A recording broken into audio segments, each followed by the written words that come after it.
So it's a line of like burgers and hot dogs or whatever, half meat and half plant-based protein. Ooh, so no like one Phil, likes it. you Right? Yes, Like, what's the point?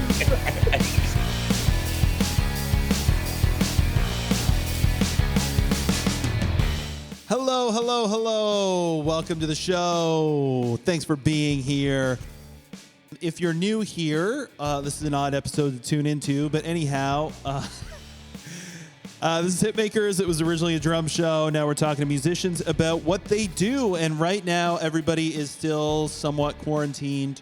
My idea was that I would start kind of a live stream show, which I have done.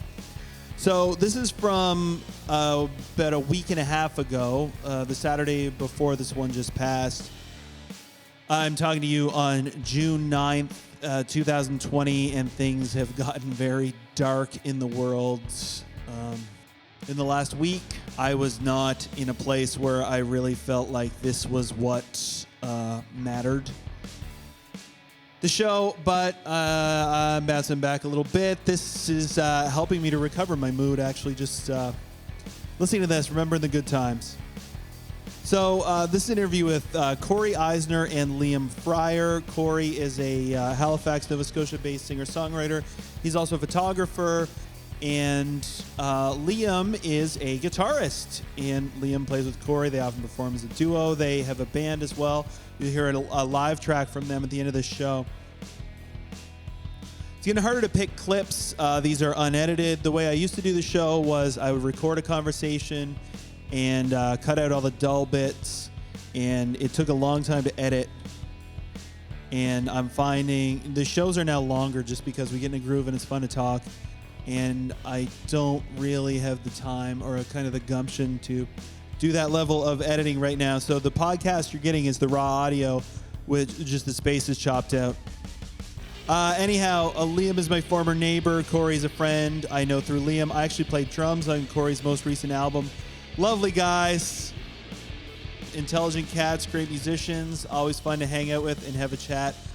I think you're going to enjoy this. Check out learndrums.ca for all your needs. If you want to see the show in video form, check us out on learndrums.ca, facebook.com, learndrums.ca, same thing on YouTube. All right, here we go.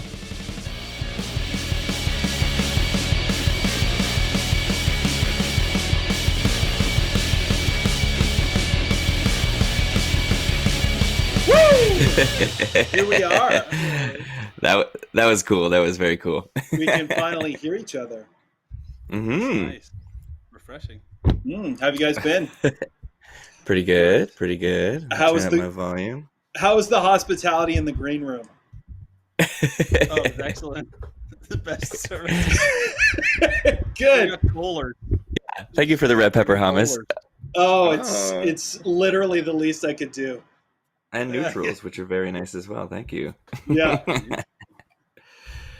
Yeah, we were trying really hard not to be offensive here, so. I'm not at all. Got it. So we are joined this evening by I billed you in my write up as anti-establishment icon Corey Eisner and legendary Nova Scotia punk rocker Liam Frier. How do you plead? Yeah, definitely guilty. How you guys doing tonight? Thanks for being here. I'm doing pretty good. Doing pretty good. It's a Saturday night with the quarantine schedule.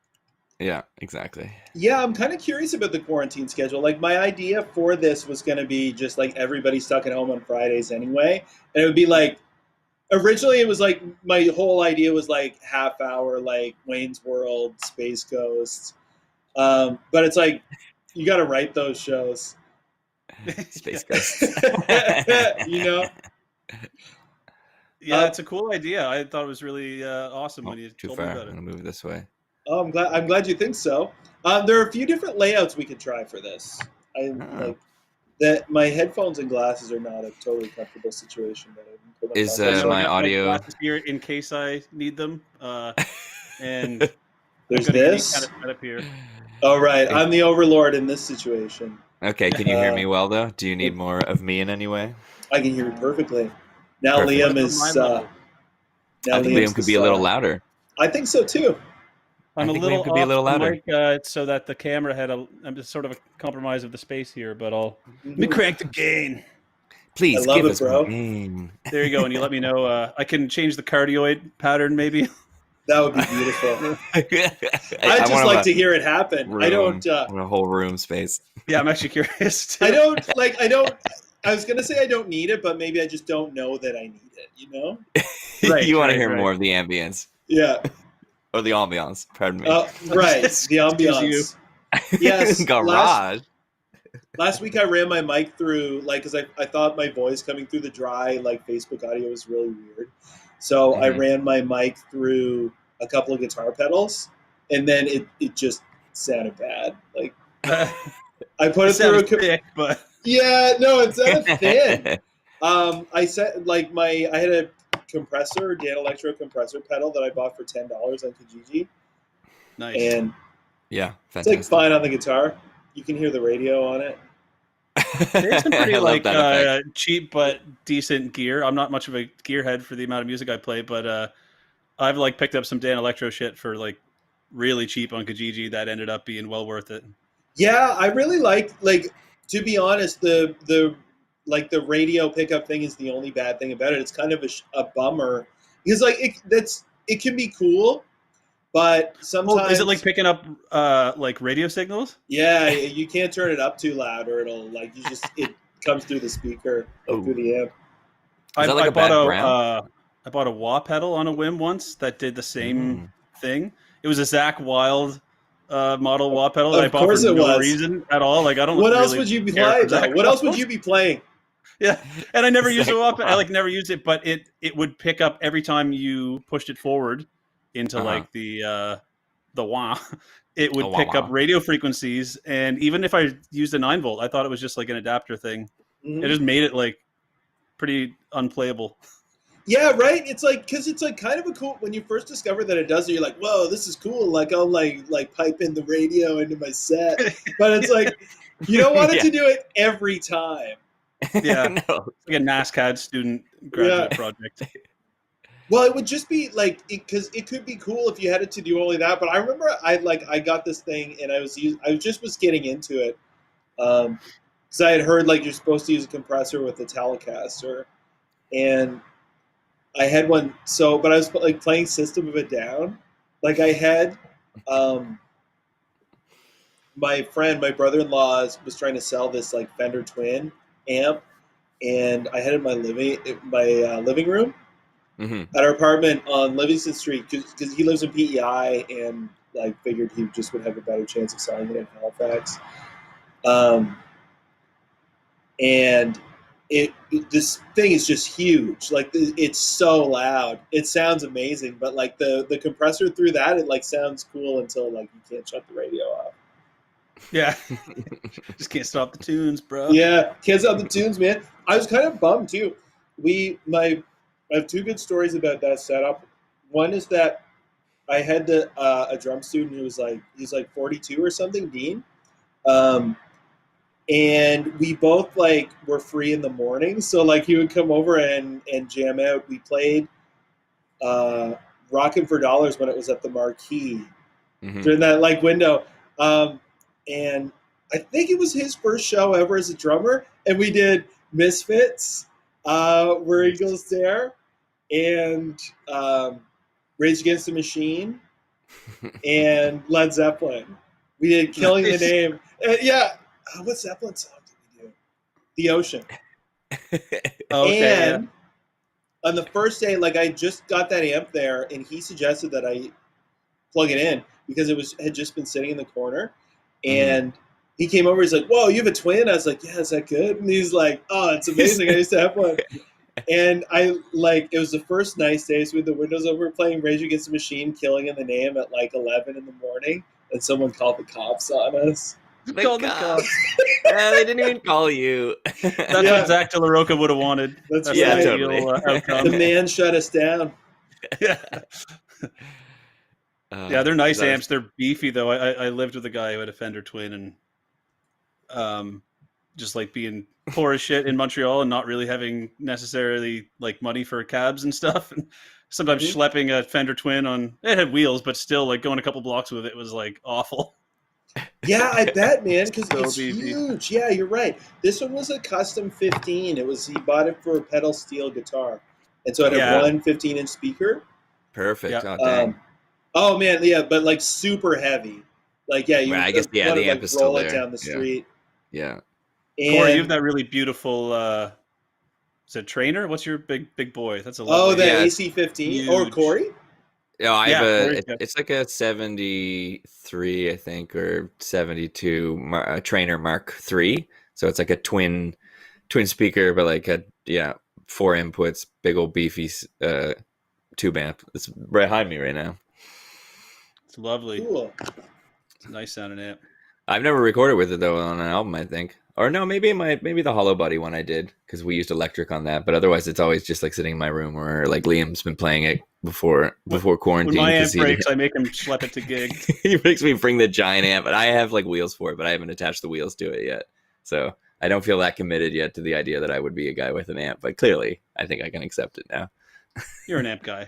Corey, I'm gonna switch our configure. I just had like a weird moment where I thought that like the view that I was looking at is I have two. I don't know if you guys can see this. There's like the pre-screen and then the real screen. Yes.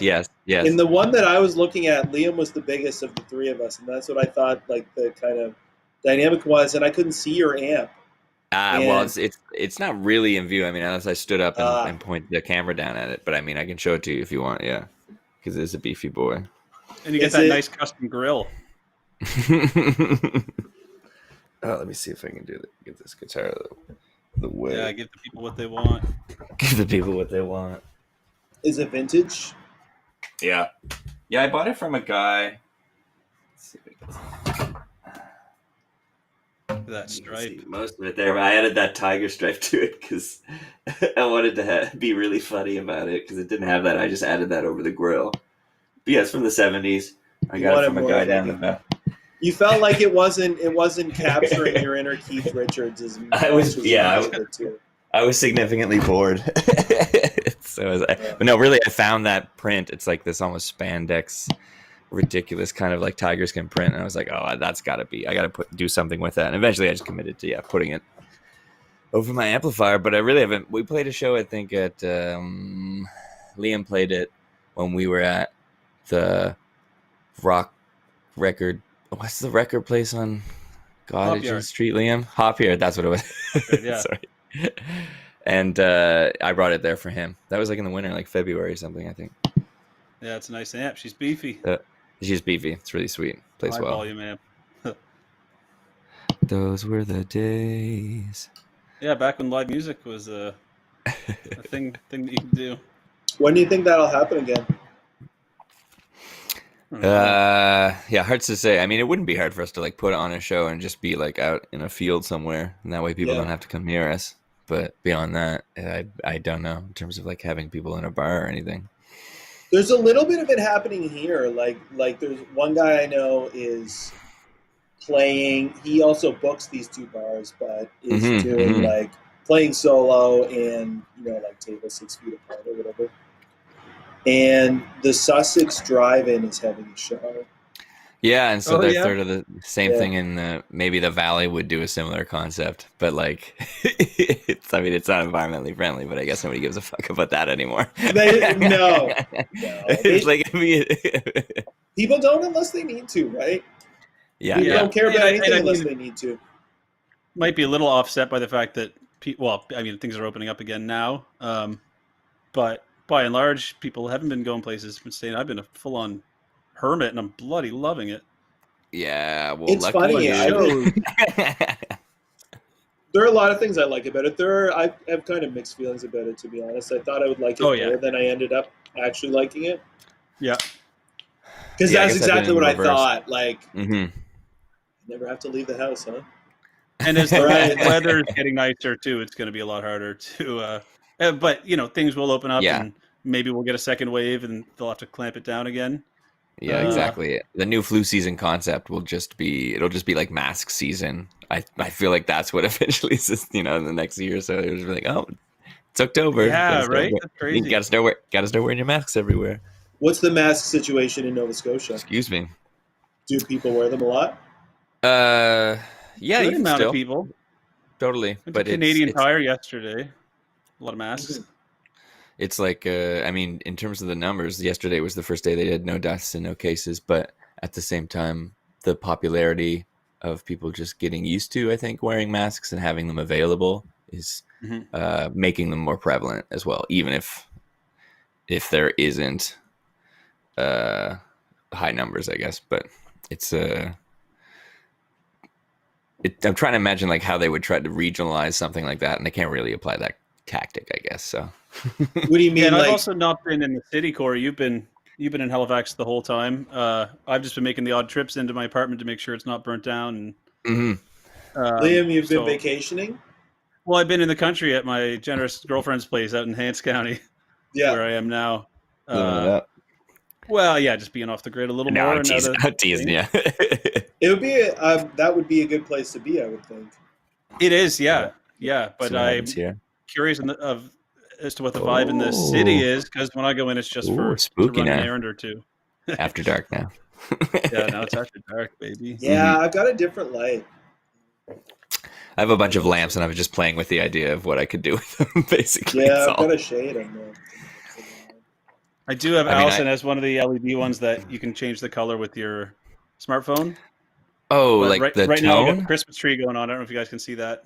That kind of color. But, no. I have a backup light, is what I'm saying, and I can do custom tones. I'm gonna turn this back on.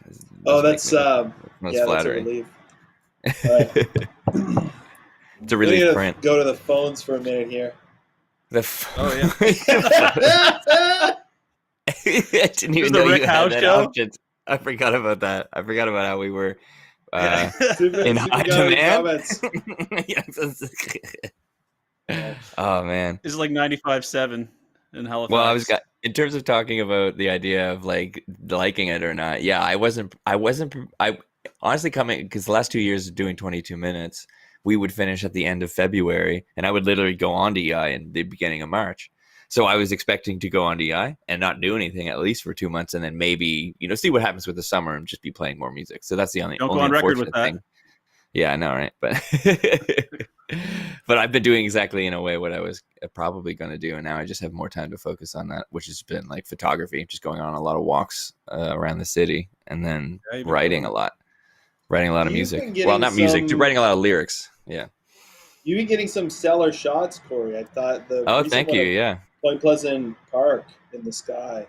Appreciate. Thank you. I'm glad to hear you've enjoyed them. That was really really nice cityscape ones too that I saw. You're doing some more urban photography that was really cool. Totally, it's like that. It's like I have the time to kind of throw myself into only doing that. So why not? It gives me the practice to be better. But yeah, it's been working out. So like without me necessarily, it's great because I haven't been forcing anything, I guess, in my mind.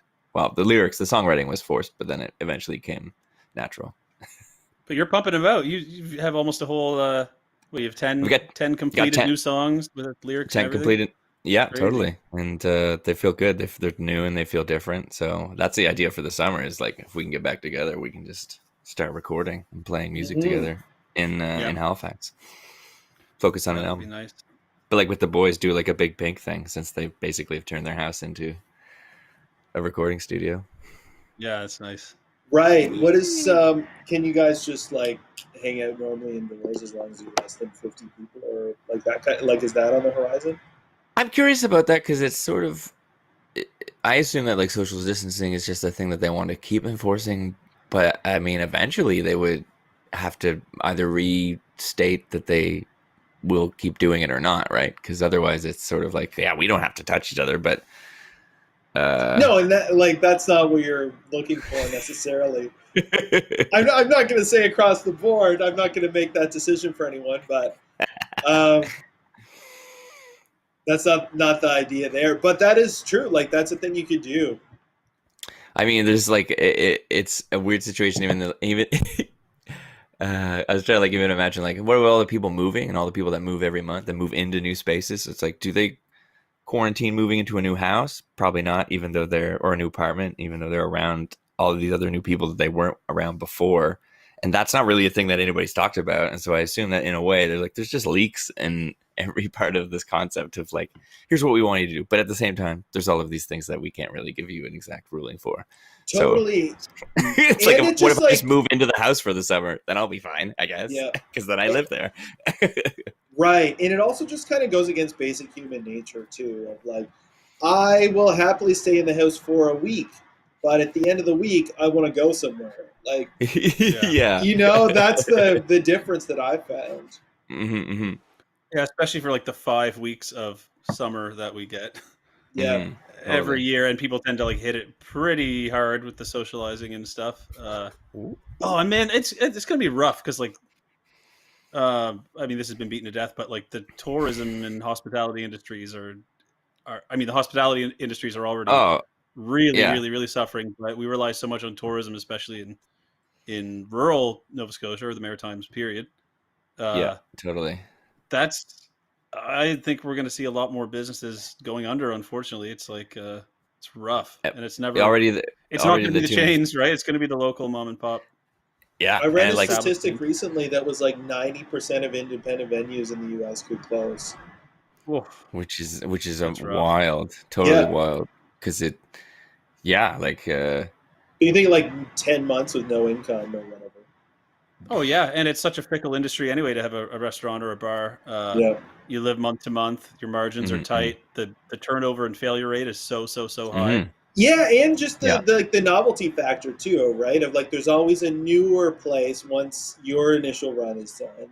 To keep people come through the door. Yeah.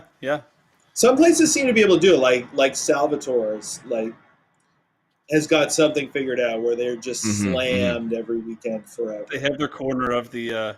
Well, I think they're like the high echelon of pizza quality, but they're not like the wood fired like Sicilian style pizzas. But as far as like a place you can call up and get a delivered pie, it's the best. Like Salvatore is the best for like your classic pizza, I think. So they got like their little carved out niche.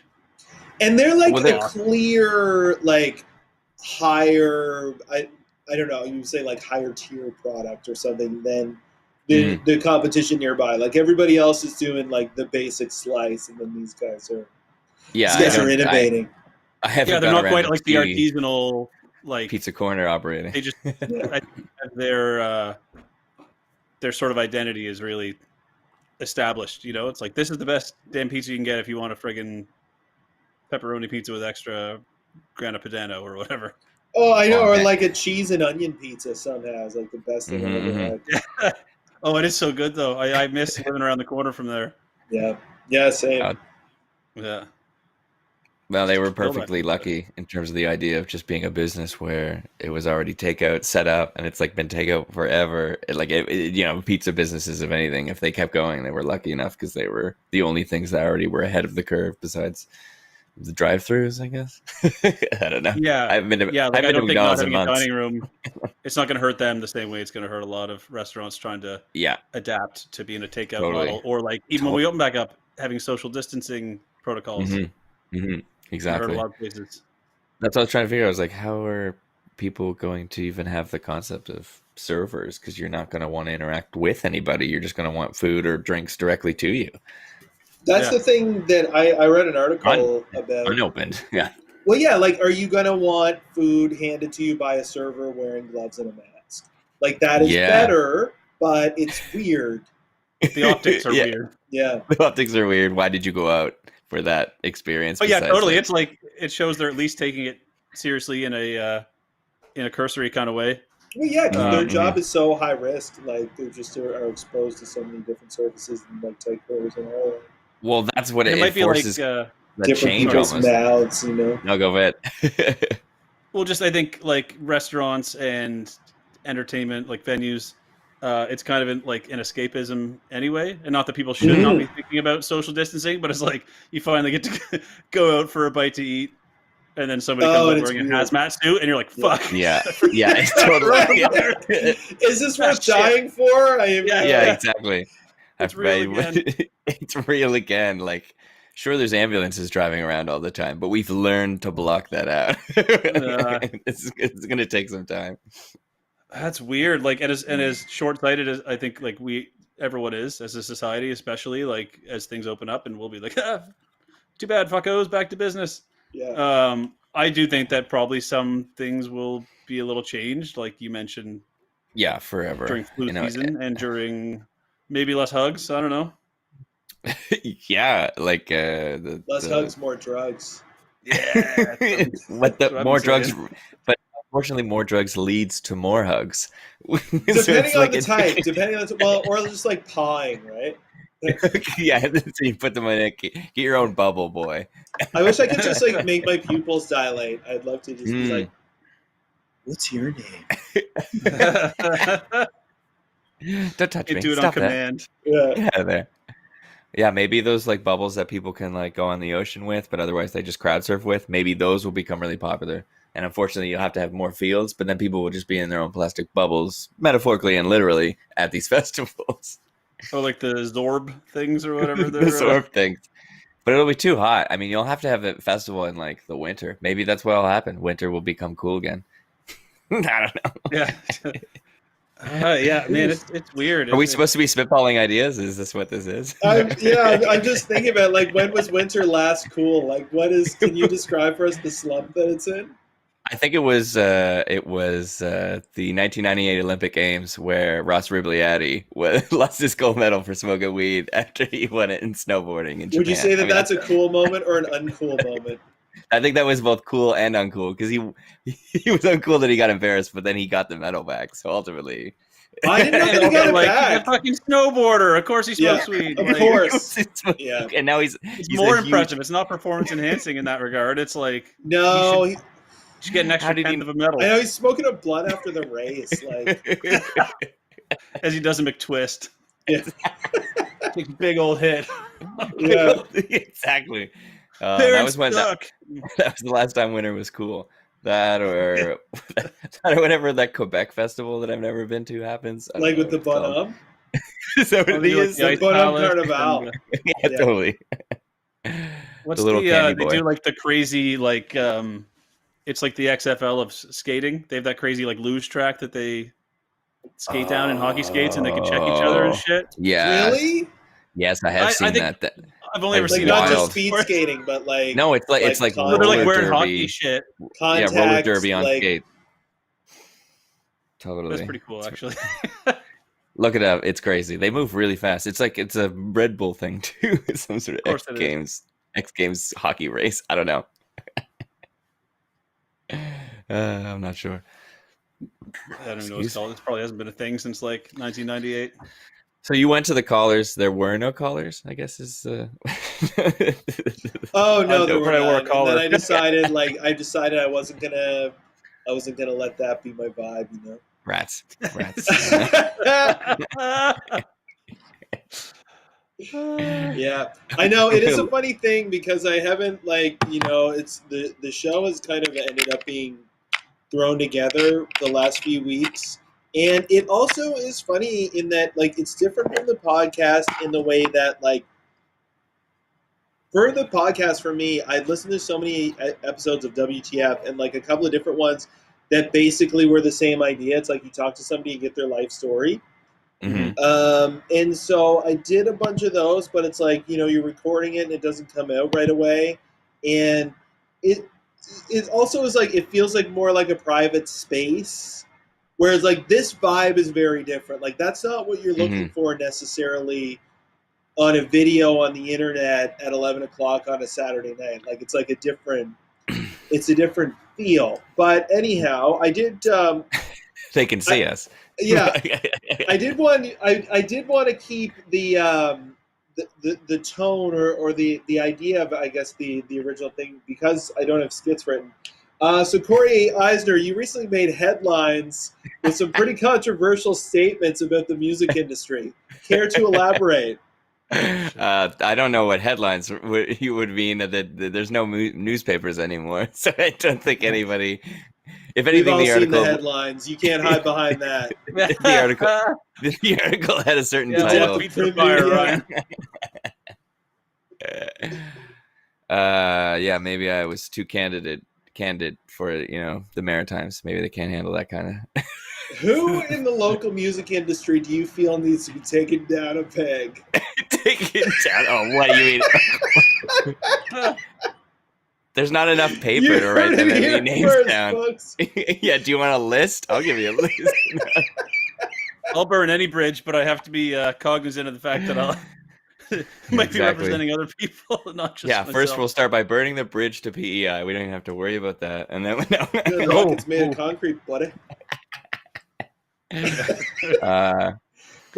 Some friends of mine, this is a true story, had a summer job cleaning the inside of it one year. And they like inside of it. Yeah. And what is it? How does it get dirty on the inside? It just was never cleaned when it was built. So they're like service tunnels, but there's just like I don't know what is down there. I definitely know that you can like walk or like there's basically a tunnel that goes the entire length of the bridge underneath the road. Yeah. Yeah. Yeah, it's a good job, inside. but once you get to PEI, you got to you got to pay the $50 to get back home to New Brunswick at the end of the day. I don't know if they would charge you to walk. You can pay to take a shuttle across. So I feel like it's like $4. I wish you could you could almost file a human rights complaint against the idea that you'd have to pay to avoid incest. Basically, it's like, wait, if I don't have the money, I have to stay here and eventually deal. Corey Eisner makes headlines. Those are some controversial words, my friend. I don't know if you want to be saying that on this show. It's after dark. This is after dark quality content. It all comes out. I've seen the logo. I'm just reading from the cue card you sent over earlier. And all the I had an innocent tale about my friends who worked there. They just would play hacky sack all day. At the bridge also? Inside the bridge, yeah. Inside the bridge? Yeah, they had a radio. They just would play hacky sack. Man, sick. That is like, wow, that's a great scene that you would expect to have in like a TV show or some sort of movie. It's just the people playing hacky sack inside the bridge. You picture like That 70s Show, like when they're smoking weed thing where the camera spins. Yeah. And we can laugh, but that's a fairly pandemic-proof industry as far as I can tell. Like, maybe I need to consider getting a hacky sack in the bridge sort of job for this summer until this whole thing blows over. Well, the hacky sacks are definitely hands off, so unless you play killer hack, bro. Yeah, it depends how good your team is. Yeah. What do you call that? What do you call a circle of people playing hacky sack?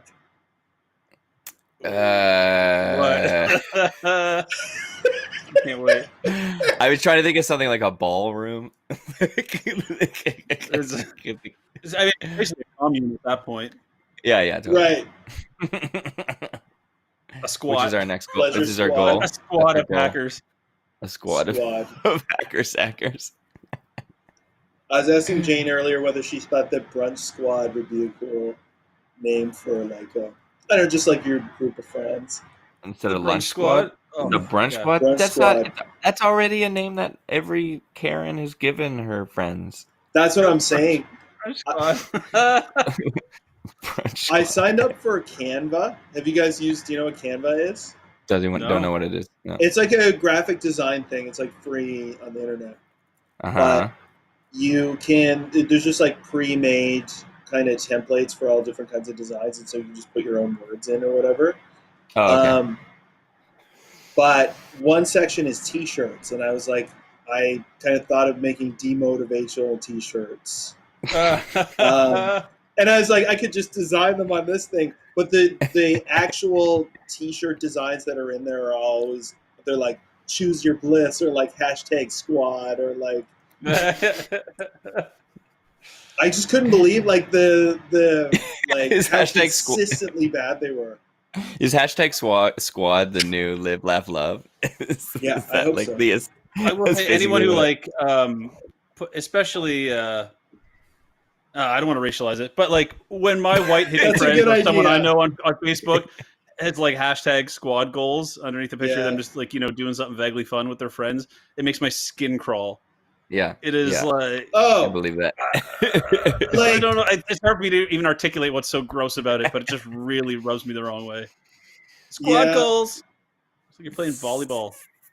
Yeah, that's all I can think about. And like I would be forgiving if they were playing volleyball and like their squad goal was a great spike. It does not seem like any of that. Hashtag squad goals, great spike. Squad goals. We went to a beach. Tournament winners. I'm Yeah, if anything, it checking seems the like lines. What are people I'm trying saying? to sign into it. Yeah. I'm trying to sign into it here to have find people some already Canva slogans for you. Corey, it blew up Just after talk you made amongst controversial yourselves. statements Yeah. again. Yes, Wait, I guess it needs to be Twitter. We should be on Twitch doing this. I'll inform all. Hey guys, of get on the the YouTube people. stream and we want to see everyone saying hashtag cancel Corey. Yeah, thanks, please. Yeah, basically. Oof, Put Isenor on ice. I think no, it was. If anything, I was surprised that there was positive feedback because I just would assume some people. I'm sure there's 75% of the people internalized it deeply and have a resentment to me, which is great because I love that. And then the other people that did like it were just like the people that I will now have as real friends. So it's great. I mean, if anything, it's divisive, which is perfect. I like it that as your music starts to tend more towards the rockier side, away from folk. Well, now that you've heard it, yeah, totally. You've heard the new tunes. Persona. Bad Boy Corey is just like I gotta talk about things. Things have to be talked about. That's right. Bad Boy folk. Buck Cherry, you could open the Buck Cherry show if they make it back to the marquee. Oh. Well, all I can respond to that is "Whoa, Black Betty!" Like, no. Okay, so we've got Strong and Beautiful. Liam's video is just frozen. It was just frozen as you having a beer. Just that was. I also would like to preemptively apologize. We've been having more internet problems. Well, it went from zero to multiple times a day over the last few days. So if I am cut off, I will quickly make the jump to my phone on data and hopefully jump back in. So, sorry. So kindly. Right, I forgot you were having internet problems. Yeah, I usually don't talk about it. It sounds like marital problems. I know. Is that something you normally know about your friends? Like, unless you're over at their house. Whoa. Liam, I didn't know you were going to bring that up on the show today. Right. Oh, sorry, man. So how long have you and your wife been having internet problems? I've been having ID for a while, but you know what? I've decided it's worth talking about. And there are hundreds of men and bras like me, bros all over cyberspace, who need someone to speak up and to be a Pied Piper for the cause. So I don't mind being the face of that, and the cause is I'll take again? the accolades, but So ID, you're on the internet dysfunction. Oh, right, internet dysfunction. Dysfunction, yeah. That's what I was wondering. I'm stupid. The inability to get a really solid connection. To get a really strong, firm connection. Pardon me. I'm going to plug my laptop in. It's low on the battery. Wow. I cleaned mine with contact cleaner today, and I thought that I had fried 2 chargers when really just the contacts were dirty. Oh shit. Yeah. Believe it. It really happened. This is real life, man. This is my story. Wait, did something happen?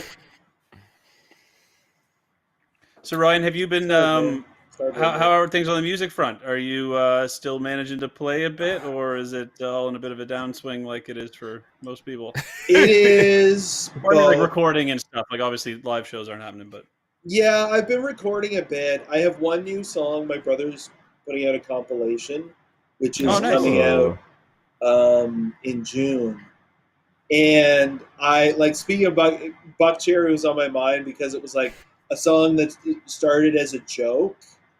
Because he wanted to do songs that had been written in quarantine, and I had a few, and one was sounded kind of like a country song, and one is like a ballad, and one is and whatever. I'm not a experienced enough writer to be post genre necessarily, and also to have a style like your style ends up being whatever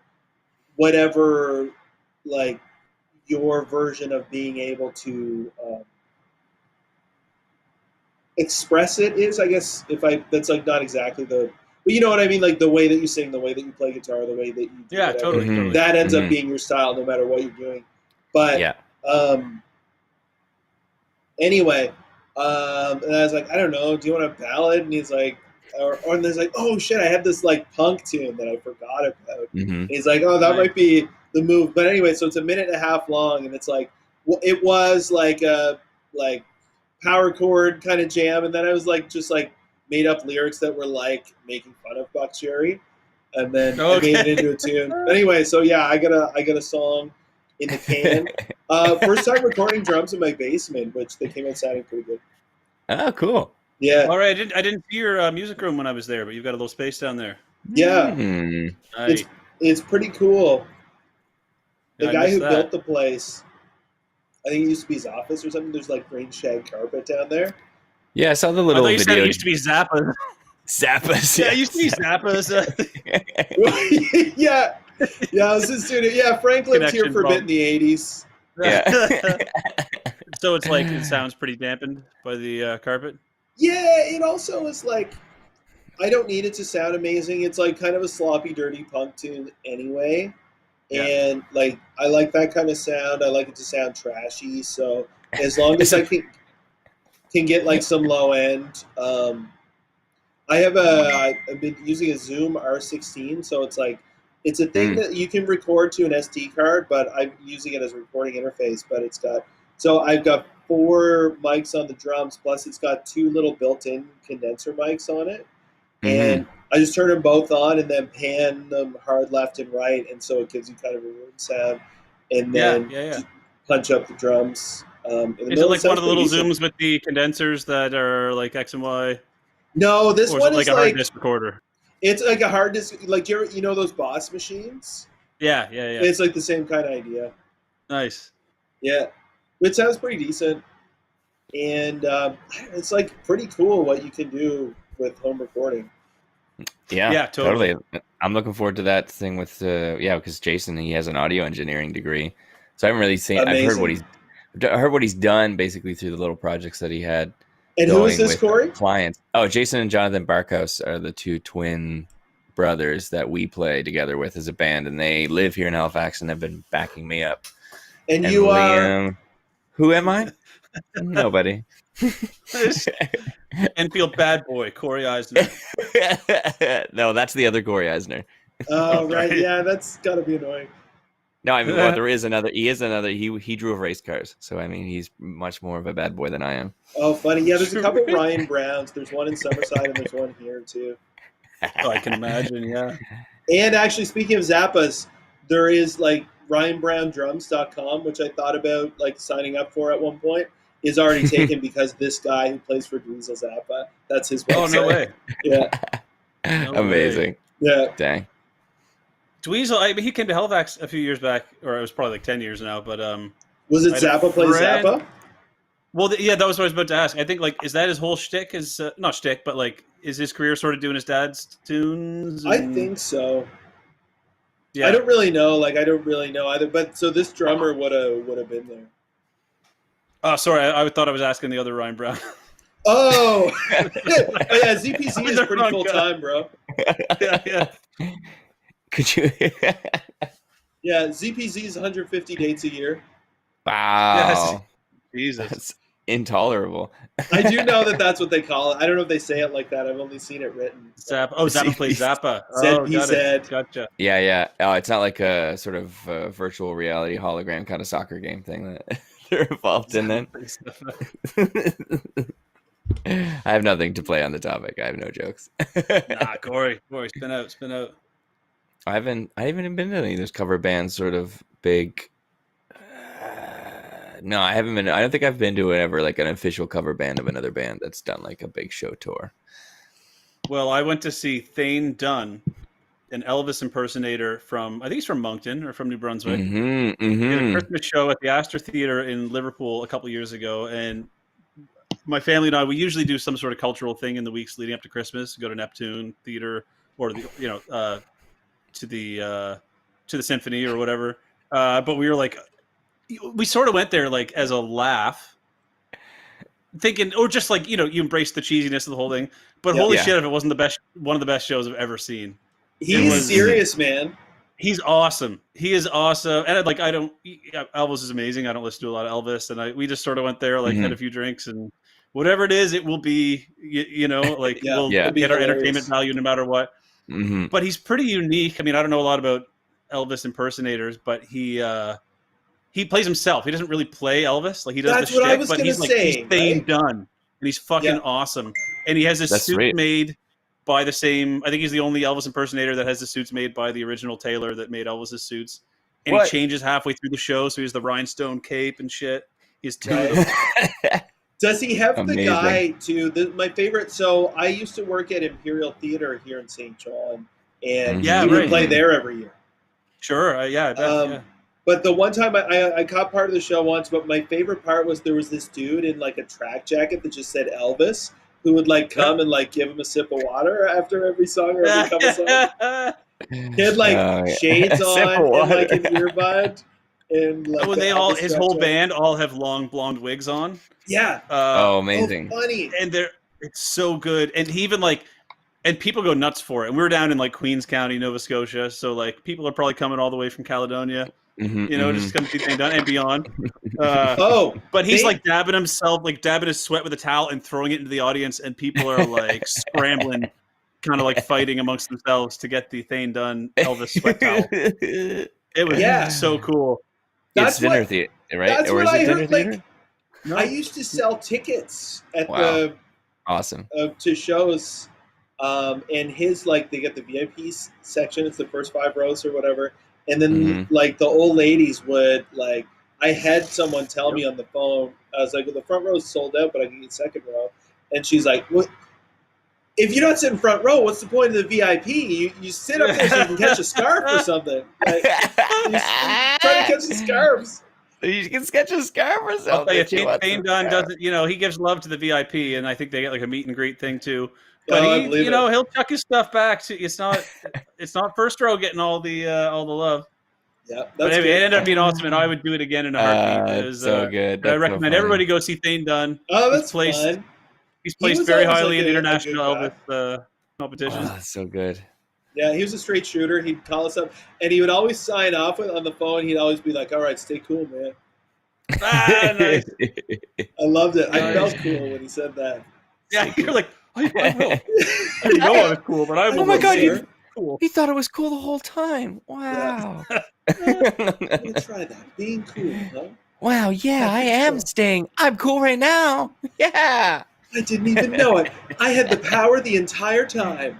They do. I'm non-verbally responding yes to a "Would you like another beer?" gesture. Nice. Sorry to break the fourth wall there, everyone. But oh my God, Liam has people around him. All right, let's go to the phones, folks. Delivery dog. Yeah, let's go to the phone. Wow. After that last comment. Liam Frier makes headlines with defense of Thane Dunn. Or we can go to oh man, and some of them are just, I don't know. I hope they're coming from a good place. There's like Living My Best Life. There's one called Art in Progress. One that says Comfy White Tea. Art in Progress. Oh my Different is God. good. Would you wear a shirt like this? Is Different like, is good. Would you wear that shirt? Wow. I mean, yeah, because they're beyond broad. Like they're. I'd rather him and men's home. too. How about Believe in the Good? It's like, sure, yes, genuinely, yes. Who doesn't? I mean, it feels like it has like pretty deeply Christian undertones. That may be. Okay. How about Go Which is Beyond not the good or Label? bad. I'm just saying, like it feels like it has it's a. like if you taste something that you like. Yeah, if you taste something you like to eat, and you like it, are you like? No, like Believe in the Good makes it like you gotta hold back and not even enjoy things, or it's like I just even haven't had a jelly bean. Like I don't the Believe in the Good's ridiculous. Oh, I just think it's like you gotta just believe. What about a T-shirt that says "Just one more episode, please"? Oh, that's pretty good. That's pretty good. Just one more. I'm down for that. Or how about Make Today Epic? Ooh, and what? So obviously the word "epic's" probably going to be underlined, and it's a different font. Yes. What font are we talking here? So the first two words are like kind of a teal.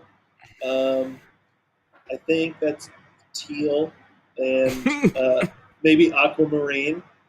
And it's a make today. It's like kind of this greenish color, and there are stars around the words, and so they're like kind of bubbly letters, kind of comic. But so make is capitalized, today is not, but the entire word of epic is pink and capitalized. Yeah. Okay. There are Okay. stars. Yeah, I don't know if you can see. Like if I hold my, oh yeah, there it is. Oh yeah. Well, you have my endorsement, sir. That's great. Well, this is It's weird because it's. I mean, if you're wearing the shirt, it's telling other people to do it, right? Like you, as the shirt wearer, you're not responsible at all for your own day. You don't give a shit. It's not. It's like, I mean, as long as everyone else does their part, you're covered. yeah, You're already technically, wearing the shirt. well, yeah, wearing that shirt arguably is definitely not something to make your day more epic. It's so the making shirt, well, I think it's making the biggest difference because if you can wear a shirt that you walk down the street and influence everyone's behavior in an epic way. so you're saying the shirt is making the day epic as well. Oh, it's like having your personal like epic ray that you can just point at people. They've gotten to you. It sounds like they've gotten to you. Big T-shirt has clearly gotten to you. How about? Okay, I'm sorry. I like that it's bright and sort of has a childlike wonderment to it, with the font and the little like sunburst kind of lines around it. It's just like it's positive and bright. Epic, all right, buddy. Yeah, that's right. Cut you on the head. Hey, buddy, get up there and just be epic, huh? Okay, how about this? Be you. Wow. Beautiful. It's all one word. You hang on. You is in a different font. Be beautiful. Beautiful. Be you.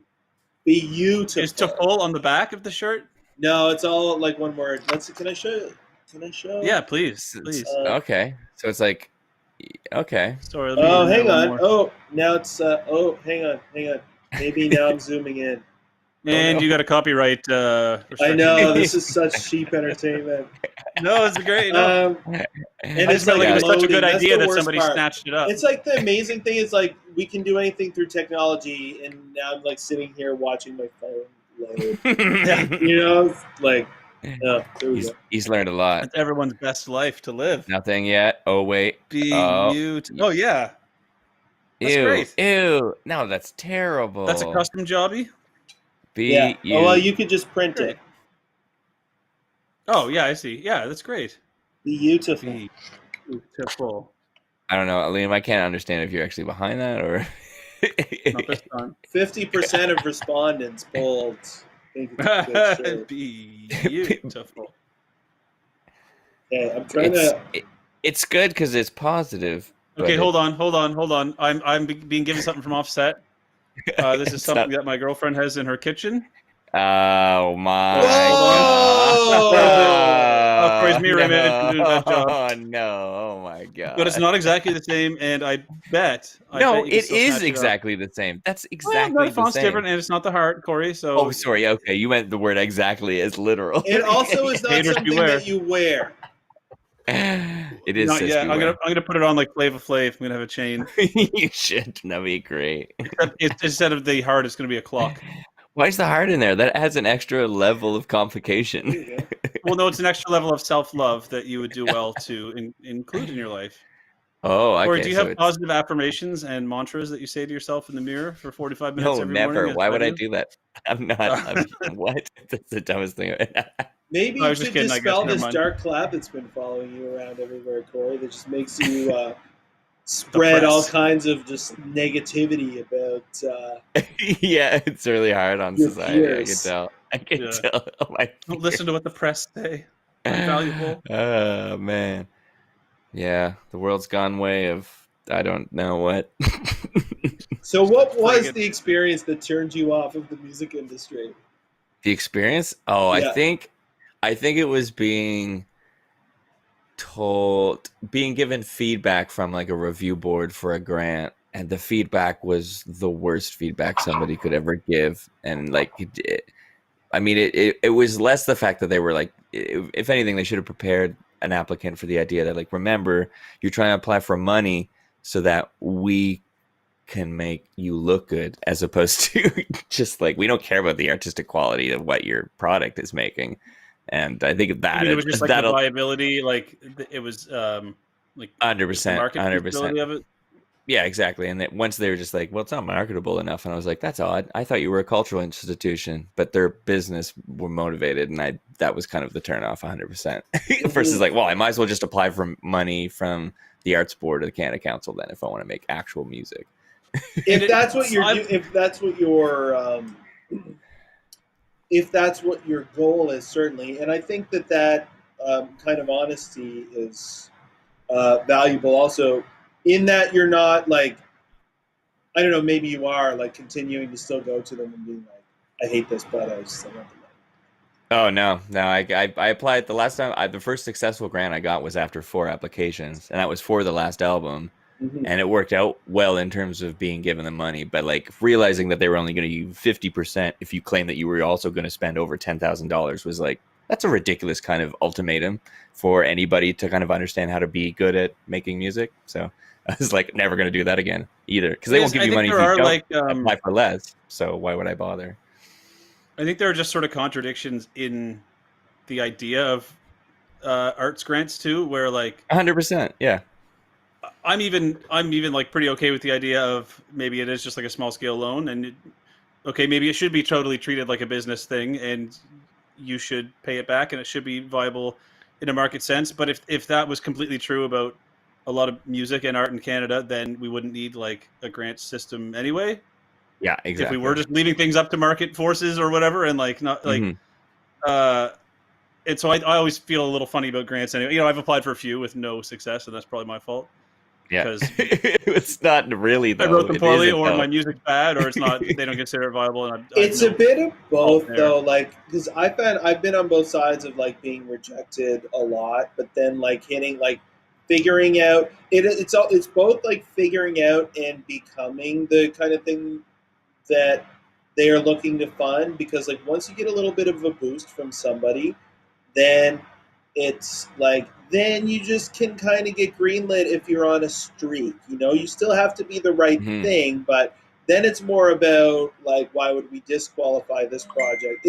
I really think also probably because there just is so much more demand than there are resources. It really is about disqualifying people rather than really like rewarding for the criteria. And then the other thing about it is too, it's like, because it's public money or government money, and Factor is different too, because even that is like private radio broadcasters, so it's still people who are looking to make money. But it's like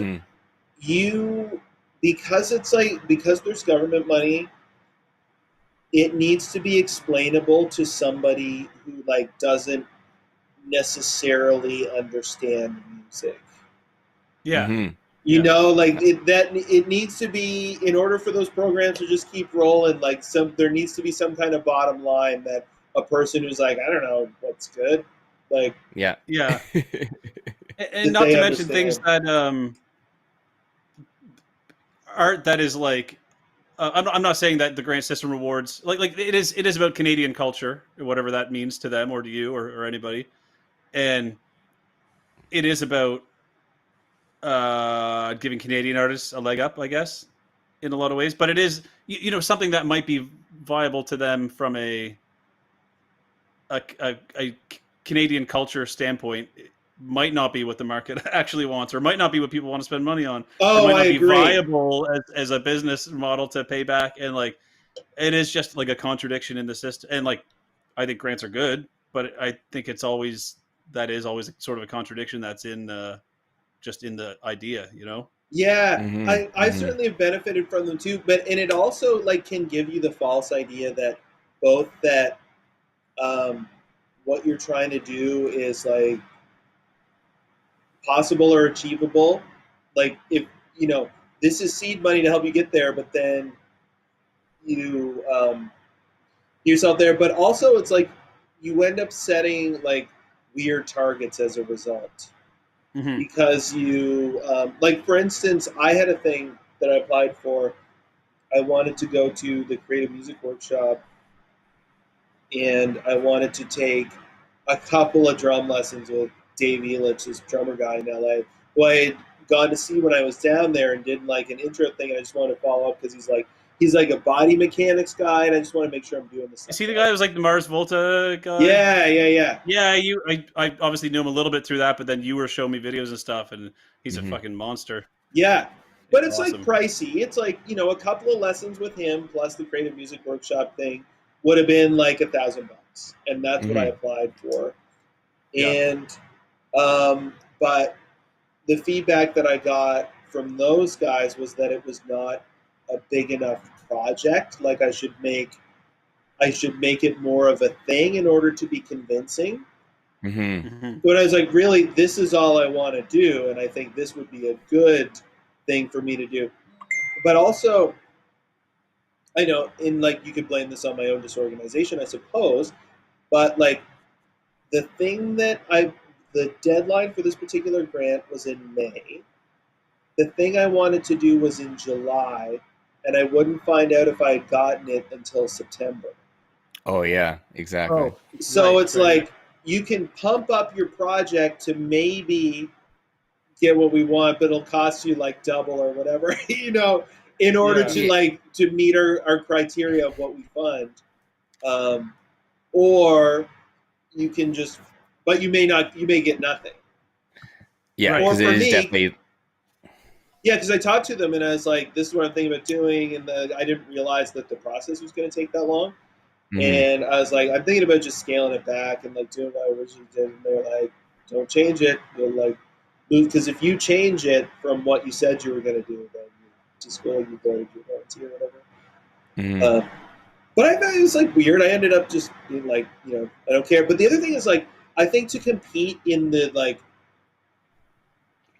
music industry of the actual world, it's like it takes so much money. And like $4,000, while it's nice to have or whatever from the province, it's not really going to get you very far. But as an upstart band, for us anyway, it's like you think that that's what you should be aiming for, but you still have no idea how to actually make money. No.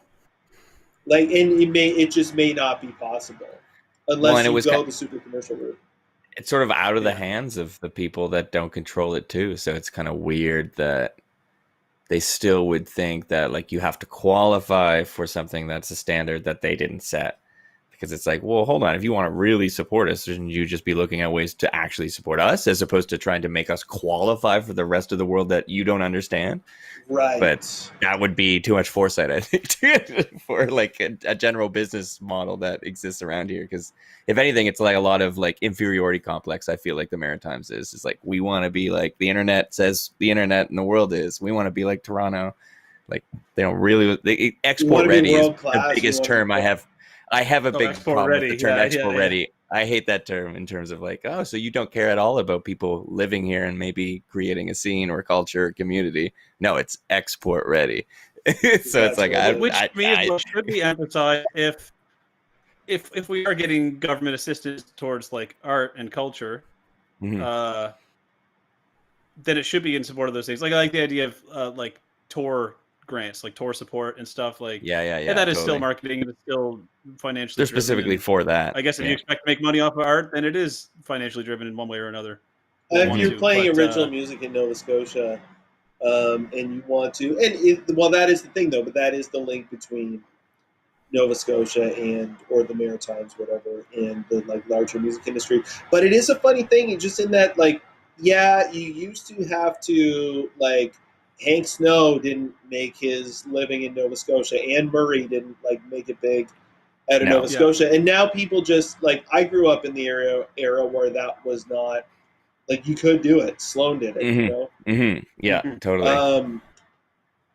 But the flip side of that is like the idea that you should be able to is like maybe it's not looked at closely enough. Oh, it's pompous in the same way that it's sort of like I think about it a lot, where it's like Canada's a baby country with like too much land and not enough people to support it the same way you would get the great cultural history of Europe, which of course supports musicians and the concepts of the arts more because they've existed longer, like literally, physically on the space that they live on, and built the infrastructure. The bars are 200 years old.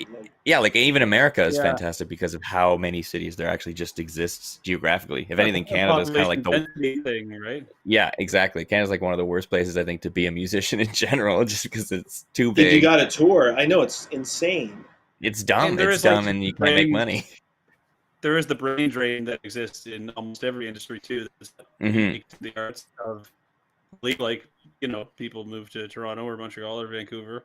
And nationally, a lot of people move to the States or elsewhere. So it is like a. I mean, I think a lot of people who have competitive talent in one way or another, however you define that, end up leaving and going elsewhere, and that's just kind of what happens when you're in like a sparsely populated peninsula at the end of the earth. Exactly. It's not a center per se. Like, obviously, artistically and culturally, Nova Scotia can more than hold its own. But and like in the trade-off also, I mean, in some ways it's quality of life. It's a funny thing because you're also like, you know, there are all the disadvantages of living in a city that has those kinds of conditions and concerns, but like there are really nice places available. And I'm not talking about like property, I'm just talking about like geographic. Like, it's a beautiful province. Oh yeah, exactly. It's a trade-off that I'm happy to. I mean, I've only lived briefly outside for a few years outside Nova Scotia, and I'd love to travel and go elsewhere. But I'd be perfectly happy to live here for the rest of my life because that is a compromise. There's a lot here. That's I mean, you know, St. John is quite similar, where it's like there's all these things we don't have, but we're living without congestion. So it kind of is, and after now, it's sort of like the biggest reward you could be getting. I think. I know, it's amazing, right? Like, yeah. And there's a reason that there are, you know, affluent people who have the means to have a summer home wherever they like will choose to have a place in Nova Scotia or New Brunswick or like like there's a reason there's a draw to these places, right? Like they're just know people totally. Yeah, well, and beautiful and. People are. I guess it's okay. No. We gotta share our souls too, but you know, there is a charm to being here. That I think that's fair to say, not just as someone who's from here. You know. Yeah, it's true. It's true. Liam, you sound like you got some auto-tune going on. Thank you. Is it choppy? Is the audio choppy? Occasionally you'll pop in and out, so maybe that's it. Just your streaming. Yeah, it just was funny because it did sound like auto-tune. But it's not you, Liam. We don't think you're doing it consciously. Shut my voice. Are you going to be Share Part 2? I wish. Living life after love. Share Jr. After laugh. Wasn't that the first like commercial use of auto-tune or whatever? I believe so. Yeah. Yeah. Not commercial, or just like the first recorded. The first time anybody made money off auto-tune. Before that, it was a huge flop. Well, I wish she'd share. Money, I mean, she did because. Oh, you mean the money? I was like, the technology's there. I used to have that listed on my Facebook. My political views was just a link to the Share video for not that one. It was If I Could Turn Back Time, where she's like, "Have you ever seen it? If I could turn back time." She's wearing like a swimsuit that's like a body thong, and she's on like a U.S. Navy ship, like playing for all the soldiers, like dancing on the cannons. I have not seen that. Is there one where she's laying down? I think I remember pop-up video. Of course you did. Yes. What am I saying? I think she had like held her breath for 90 seconds for that scene or something. There's a scene where she's like laying in she wearing a white dress or a sheet or something. I don't know. I'm basing this on one of the pop-up. Why did she have to hold her breath? Why would she have to hold her? What's the breath holding have to do with it? I think she needed to appear still or dead or something. Like a shot. But yeah, I only remember that video because of the pop-up video. I think I learned it because I was doing a dinner theater thing, and that was one of the songs, and it just was like a song that would be hilarious. But then, so you start to pick it out, you're like, oh, the verse is 7 bars long. And like, you just would never count it, because like, why would you? But then you try to explain to somebody who's not a musician how to do it. She turned back time by one measure. Yeah, that's right.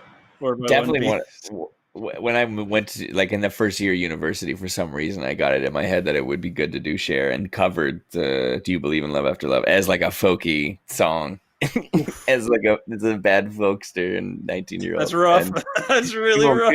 People loved it. I bet they So did. why don't we play it anymore? Yeah. Why? Because obviously, why would That's exactly the vibe. Oh, it's very chill. Yeah, once you play it, you're like, oh yeah, totally. It's so nice.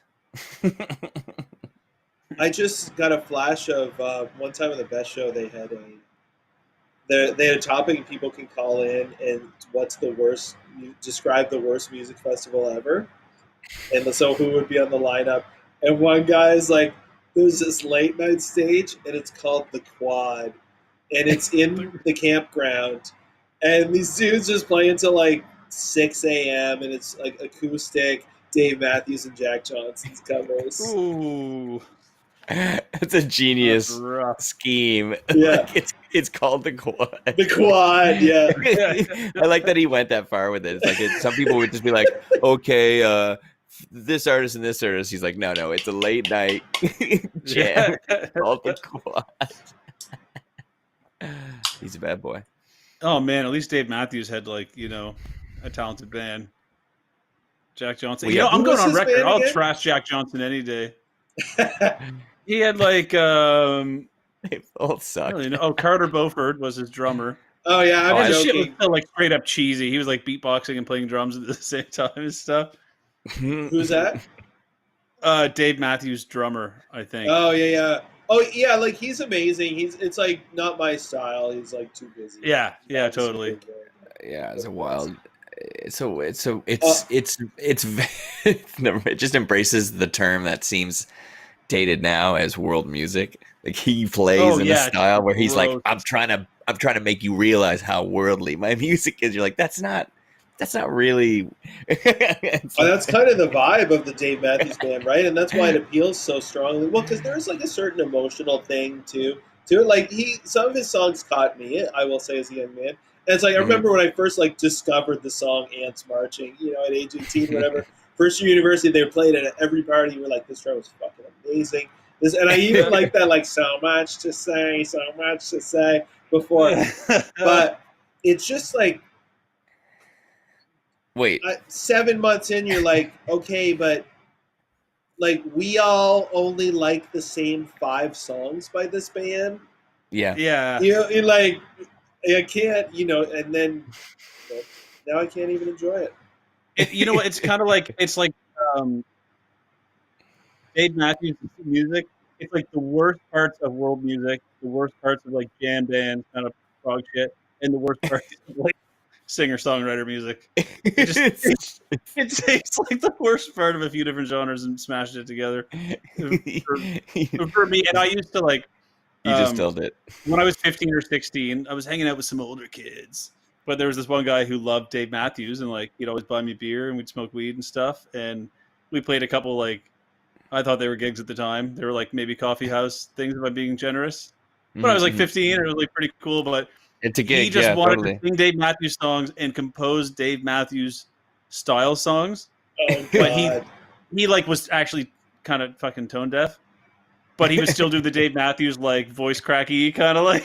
Oh, good. The high parts. It was rough, man. Now, what about so maybe that tainted it for me. What did he do like Crash Into Me? Oh, of course he did. He's not stupid. I mean, he knows where. Yeah.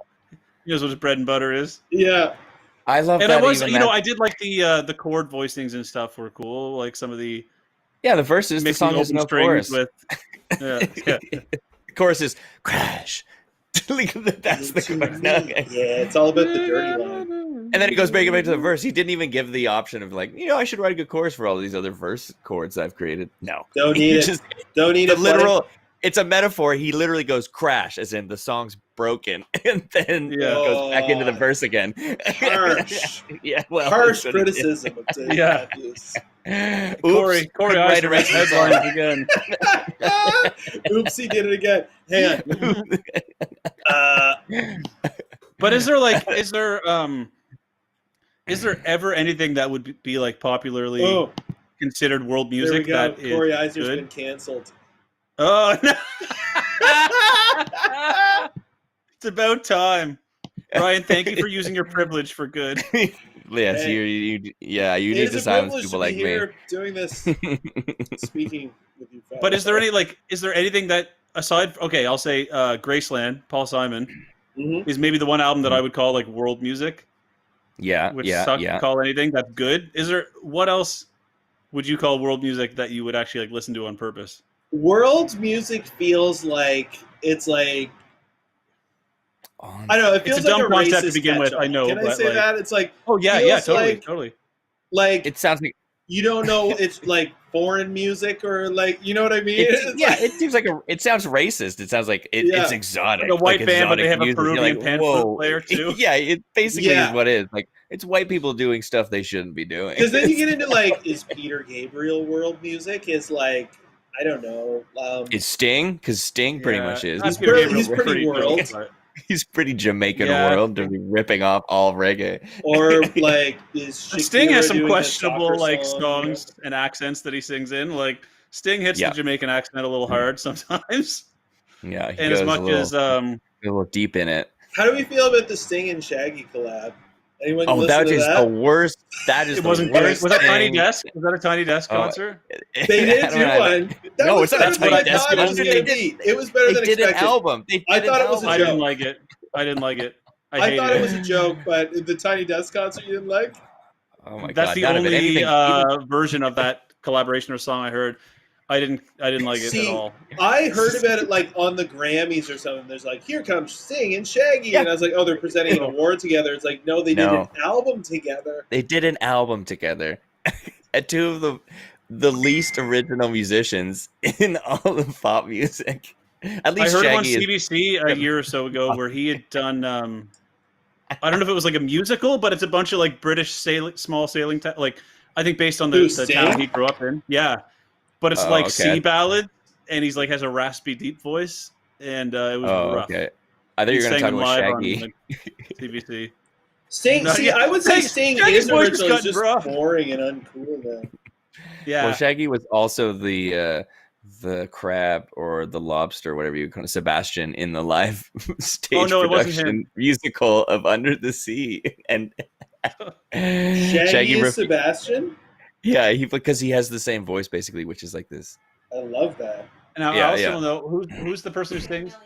Samuel E. Wright was the Sebastian original guy voice and accomplished singer. And in his he's own incredible. Way. Totally, Yeah. He's inventing way more. If you look at half of all the Shaggy songs he's ever been famous for, he stole so much of the original songs to make his own songs. He didn't like sample them; he just stole songs, and then he didn't steal. He paid a ton of money for them. But it's amazing that he just like accounted for that because his live tour show was going to be great. Yeah, whose show is going to be great? We are getting some comments here. There's like a lag between the. I don't know what point in time I'm looking at on my I am ahead. Me here looking at things is like ahead of me on my phone. Oh, my head's starting to move now. Ooh, a little delay. Yeah, totally. Yeah. I think I timed. It was like 30 seconds. Maybe they give you some time so you can cut the feed in case I do something really bad. Canceled you once, he'll do it again. Yeah, you'll do it again. No, you should look up Shaggy as Sebastian in the live performance of Under the Sea because he also refuses to wear the lobster claw hands because they didn't like the way they looked, even though he's the fucking lobster. So he just looks like a guy in a red leather suit walking around the stage going Under the Sea. It's an aqua-themed BDSM performance. Yeah, like he has no headpiece and he has no gloves. Everybody else is in full costume, and he's like, no. He's Shaggy. You got to know. He needs you to know. So Jason Ogden says, worst music fest ever. It's called Evolve. Yeah, I tried that once. Joe Strummer, Global A Go-Go is referred to as music. What a great effing album. Nice. As world music? Mm-hmm. Okay. Yeah, I don't. Maybe I've heard a song from it, but no, I don't know it. Don't know enough of my. Okay, so we have one possible album that's not bad. That's world music. Even music. Pat Metheny might be the best guitarist alive, or whatever, but he makes like unlistenable world music 95% of the time. I saw Jeff Beck, and there was like some pan flute shit. because he's another like contender for best guitarist, right? Like people are like Jeff Beck. Yeah, sure. Jeff Beck. I would But- give probably. Go ahead. Oh, I was just saying, like, I was so disappointed. I like took the night off work early, and I was like, I'm gonna treat myself. I think I just got paid. I'm gonna go. Jeff Beck is in town. I don't normally go to these shows, but that's a guy I should try and go see. I'm gonna go like, and, treat myself for once. And I paid like $80 for a ticket, and they went in, and the show was like hand flute, and just like flashy guitar playing, but like I just don't care. No, I mean it's hard. It's hard to sell somebody on pan flute now. When I was in like not culturally relevant to us. Well, it's like keyboard that sounds like pan flute too. I think. Or maybe man, that is so much worse. Yeah, that is so much worse. Yeah. I went to see Bill Frisell, who I love, like one of my favorite guitar players, still is. I got into him like I don't think I knew him until I went to university, but like everyone was all about Bill Frisell, a bunch of jazz nerds who were like, it's the notes he's not playing. And he's great, but like his music is very varied, right? So I knew a handful of his albums, and he was playing at Halifax Jazz Fest that year, the stage off like Spring Garden. So I told my parents, and I like played them some of his music, and they're like pretty. They were like blues music, I think. So I played some of the more blues centric songs, maybe some of the rootsy kind of Americana, like Appalachian shit. And they're like, great. And so we all bought tickets, and we went with a friend of mine. But he came out, and it was pretty much like it was almost like trad. Like he was playing with like a mandolin player and a banjo player, and it was like very understated, and I wouldn't say world music-y, but definitely not what I had represented him as to them, and like made them all buy tickets. And I like they still make fun of me regularly. And they'll like listen to his music, and they're like, yeah, he's still good, but or my dad will be like, yeah, that song was good, but then it went in kind of a Bill Frisell direction there for a minute. Yeah. Oh, dude, I bought his John Lennon album, and I was like listening to it. I had it on the car with my younger brothers, and I was like, I just maybe had just bought. It was like when HMV was closing, and I bought like a handful of CDs, and I just had them in the car, and I kind of fired that one, and I was like, Bill Frisell's good. And Revolution came on because it's all John Lennon tunes, and it was like a fiddle doing the melody. And then my brothers were like, "What is this, Shania Twain?" They're like, "Put something else on." Oh man, yeah, that's rough. That's rough. But tough luck, Bill. Yeah, tough luck. He has a million albums, and I know, and he can be different. pretty like so beautiful and also so out, man. Like that live one with Kermit Driscoll and Joey Barron. Joey Barron, I remember seeing him at St. FX when he came too. Yeah. Did you? Yeah, I was there too. That was amazing, man. Yeah, I did a clinic or like a master class, and then did a performance. That was awesome, and that album's super weird. Yeah, but he does like really is that weird. the one where he does like Have a Little Faith in Me, the John Hyatt song, which I love, and he also does the Washington Post March. Did he do that?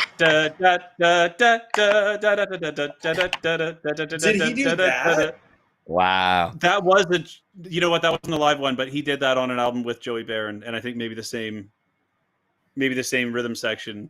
That's called the Washington Post March. I think so. I only know that because of that Bill Frisell album. Anyway, I think I'm thinking of a different album, but the same dudes. But yeah, it goes into fucking outer space. There are some Space Cadet parts for sure. I heard a thing, like now that you're talking about like just tunes and the thing. So Jerry Granelli has a new album, and it's playing the music of Vince Guaraldi and Mose Allison. And I had never listened to Mose Allison. I bought the record that Jerry plays on. It's on Atlantic Records. I bought it in Portland last year. But anyhow, this tune I listened to, there's like two songs that you listen to on Bandcamp. And one has got this piano thing. It's like that I recognize. It's called like Parchman Farm or something. And it's like the piano thing is like, and I was like, what is that? And I thought it was from Parliament. I just put it together I'm pretty sure it's like the piano bit from Sex Machine. Oh. You know, They like when sampled it's it? like he plays. Yeah.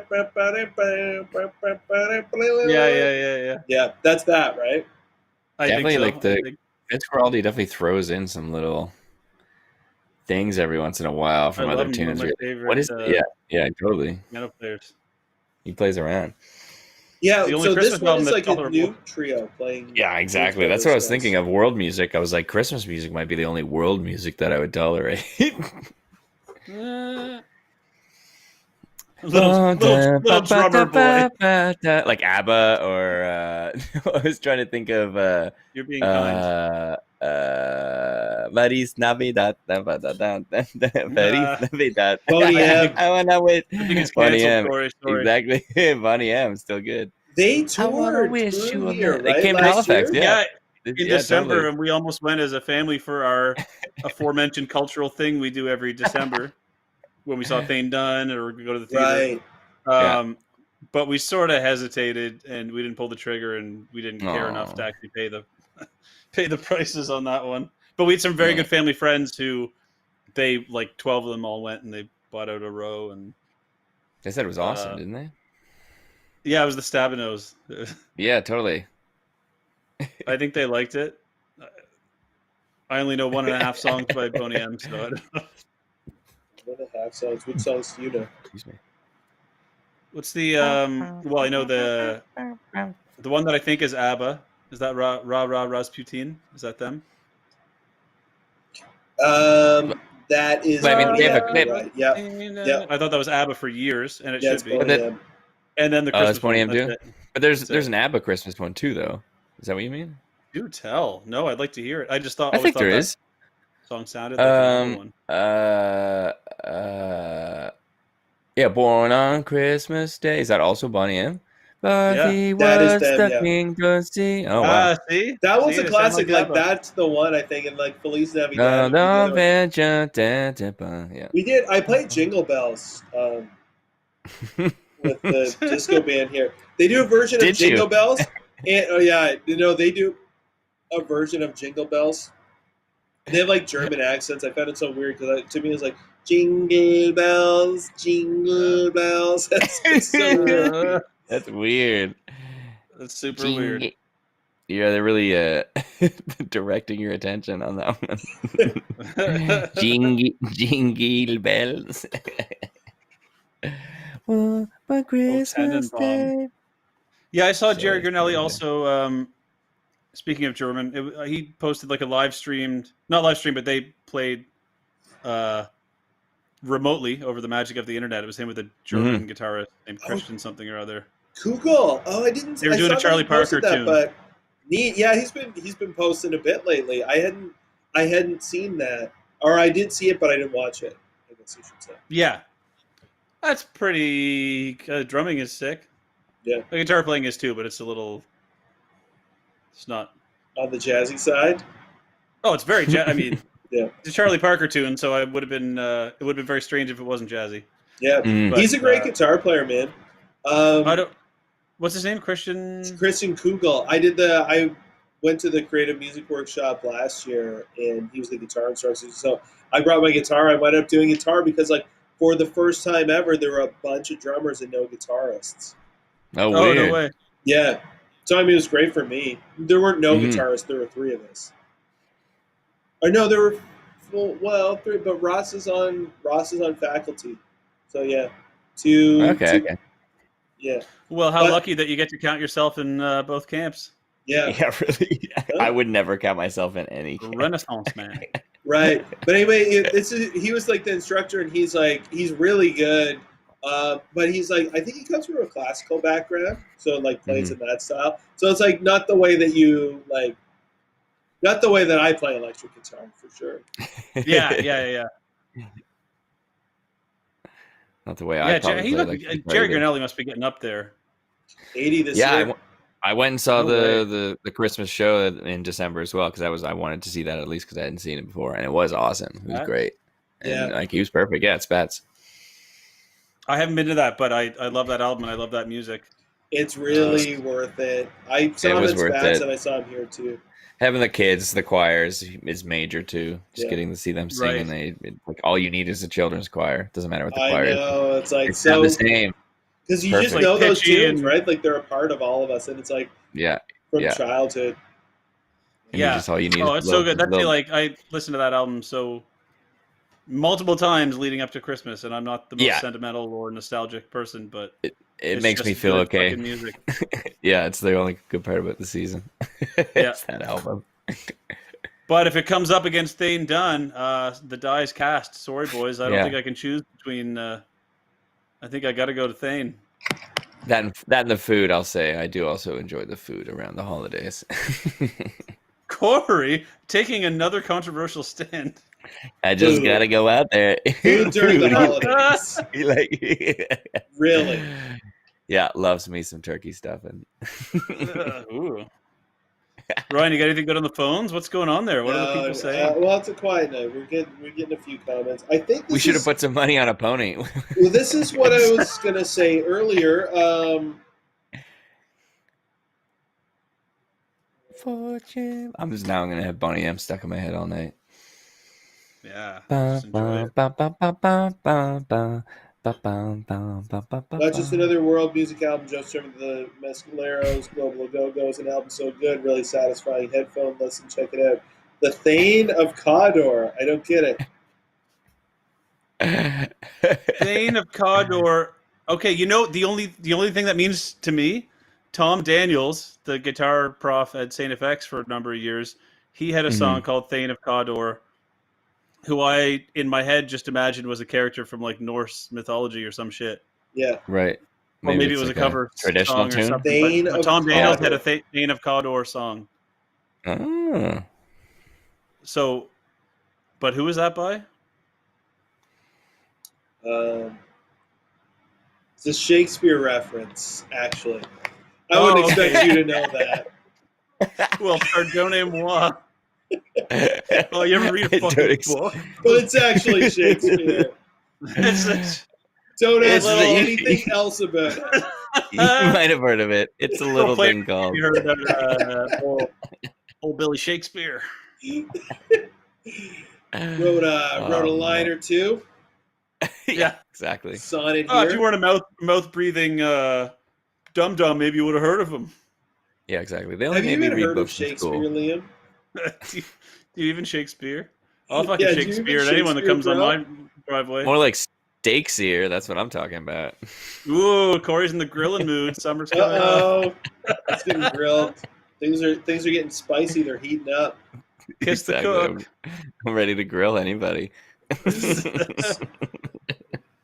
Yeah, I haven't had some red meat in a while. I should really consider it.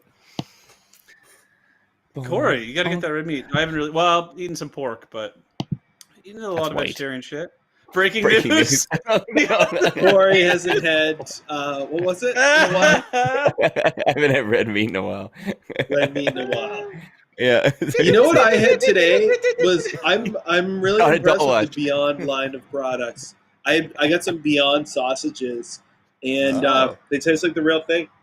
I was impressed. Dang. They're like Italian sausage. But you know what drew my eye, because I was just like looking for deals. What do you think of this idea?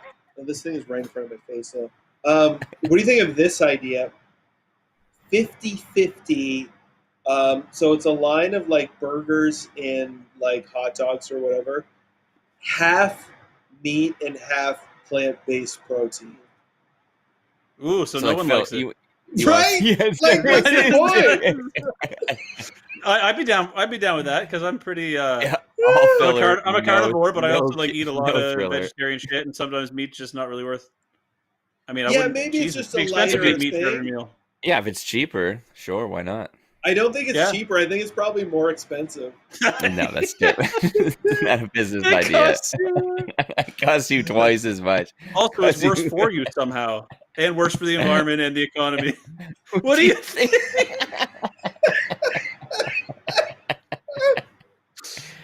This is my first time on the Stage 10 platform, and I'm. What do you think? What do you think, viewer? Yeah, now I can see that we're definitely like a bunch of podcasters.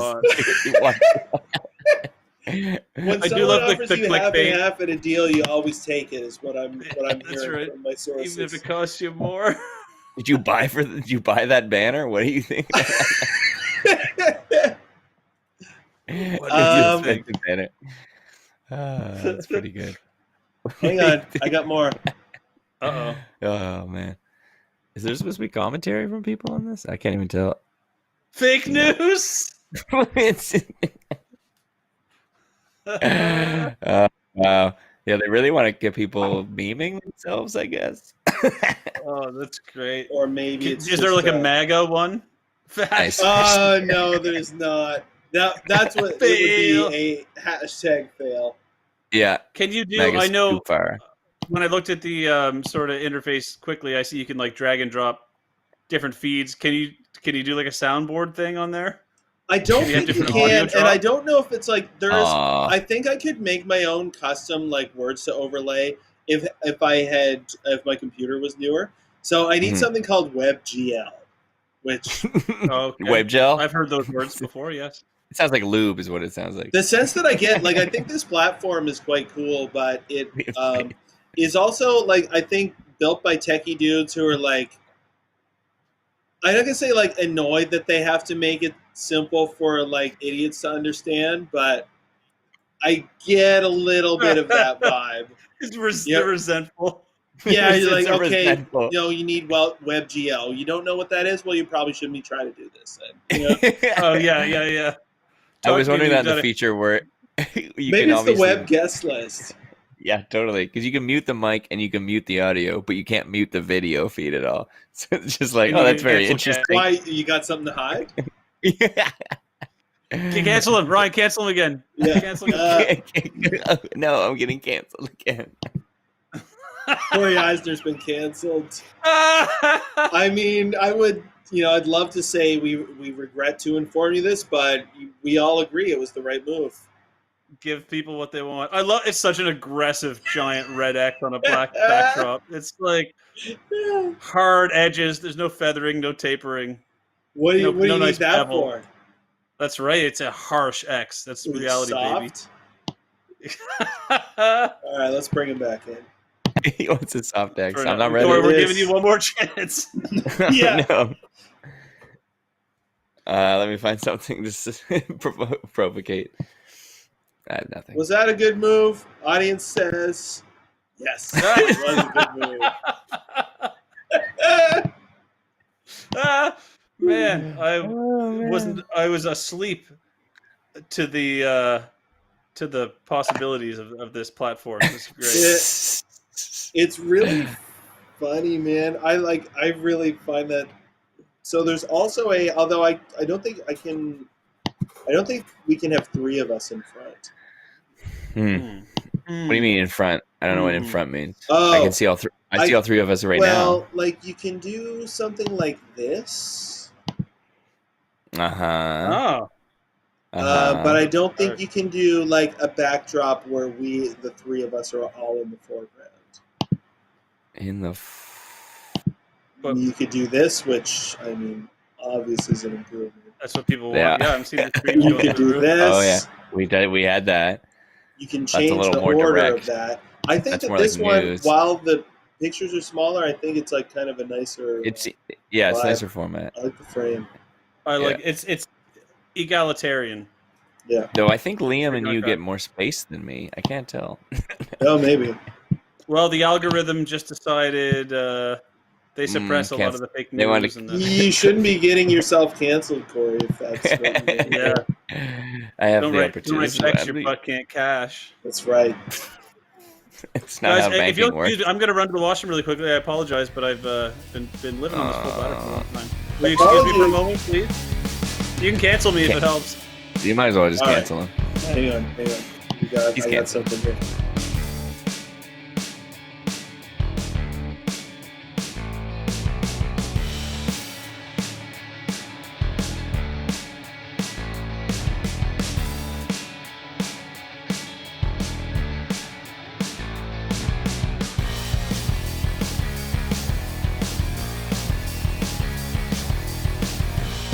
And we are back, folks. Hey, boys. Hi. Oh, I forgot to. Well, I guess the lead-in time that we actually had to talk was only like 10 minutes. I just realized I could monitor the like on deck. So I noticed you follow Scott your guitars. Always, Yeah, all the well, time. Guitars or something. What's that all about now? Well, I just came back and the boys were gone, and I was like, "Oh shit!" So I grabbed the only friend I have left in this crazy world, my girlfriend's guitar. Yeah, Are I you was guys doing the gonna- same thing. Are you guys gonna play us a song? Oh no, I don't think that would even work to play in. Well, this is what I was wondering. I think it wasn't would be- sure if that was your intent. I think it would be super delayed. No, I think. Probably. In worst case scenario, I'll just give fun little soundscapes in the background as we chat shit. Yeah, Do you think it would- Randy. Randy Okay, over Corey, here.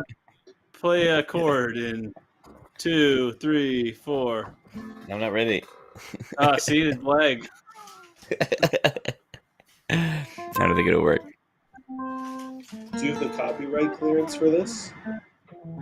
Yeah, I mean, I own the rights to all my songs. Luckily. Who's Kermit the fucking Bad Frog? boy industry mogul Corey Eisner owns all the rights to his songs. Yeah, well, can you believe that? That's how he gets away with it. Yeah, I don't think you can hear me. I like that we can almost make one guitar though, because we're facing opposite ways. Oh wait, there it is. It's hard to know how the screens are cropped for the average viewer at home. I think Oh, I think they get the same view. Oh, do they? Okay, yeah. I believe so. Can we get a cup for the real big boy? I don't think there's any way we could actually play together, but we should try. No, to do it. totally. Okay, hold on. Something where timing's not important. Oh, okay, never mind then. I was about to play a song called About Time. I was gonna say that song about time that we all know.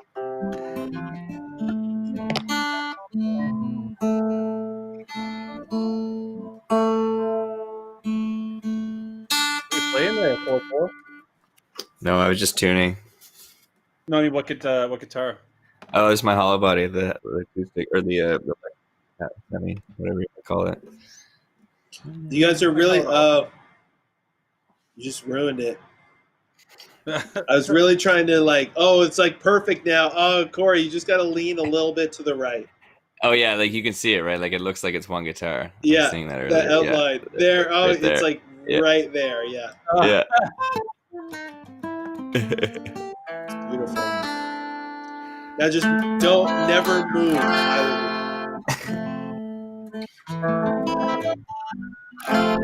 It's so delayed. It's like impossible to figure out. That's okay. We just do fun noodles as we chat it with the boys.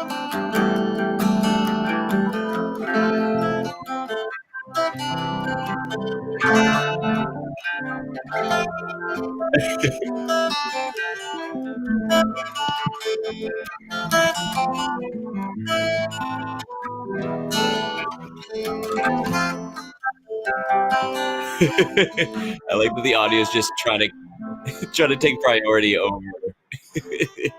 Well, it's Who's weird playing? because you get the maybe it's not. I feel like your guitar is coming through Liam's microphone, Corey. Like I feel like I'm getting an echo.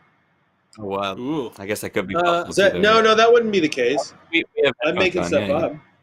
You little. It might just be Little weird so-and-so. audio artifacts or whatever. Yeah, no big deal though. No big deal.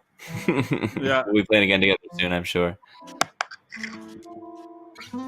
Yeah, that's the Yeah, next next step. Start playing. Play together and playing getting together to start learning new songs. Yeah. Stage 2. So when we were playing simultaneously there, it sounded fine to me, but that's because I'm hearing your lagged. Right. But how did it? Was it completely out of whack, Ryan, on your end? He's on deep net. It's weird. No, I'm trying to. I'm deep in the settings. Yeah. It just sounded weird. I couldn't really pinpoint why. If you wanted to do it, I could listen closely. I could tell you. Right now, I don't know. Maybe sounding weird was a stylistic choice that we made. All right, Corey. I'll Just for never shits and understand your giggles, journey. count in that same song you were just playing, and we'll do like 30 seconds of it and see how funny it sounds. And Ryan, Okay. if this is the worst idea ever for your show, you just tell us. I love this. Okay. 1, 2, 1, 2, 3, 4.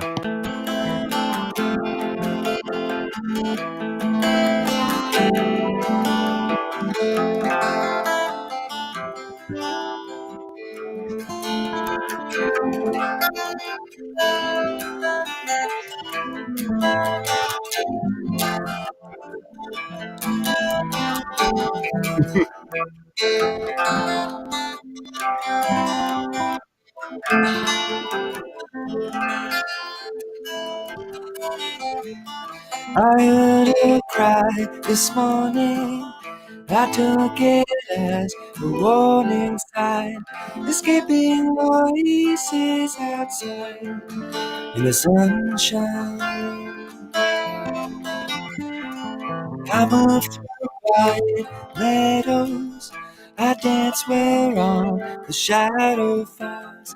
But even now at this hour, I feel small. Time won't bend anymore for my youth. Life won't bend anymore without you. A song won't end when it is beginning, breaking out over the dawn. As I'm waking up all alone, singing the same old song, forgetting the words are wrong, making them up as I go, and taking the long way home. Even if I don't feel happy, but I'm in love. There's something beyond this trend, though I don't know how it will end. Something around that turn, though I don't know where or when. Something that I can't prove by taking it out on you.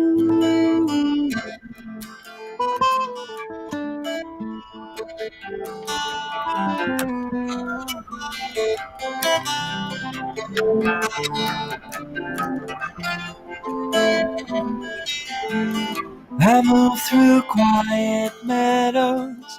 I speak where on the narrow falls. But even now at this hour, I feel small. Did you hear it? Did it make sense? Because it was just choppy, I guess. Otherwise, I don't know. He's got to stay tuned right back. Did you just cut him out?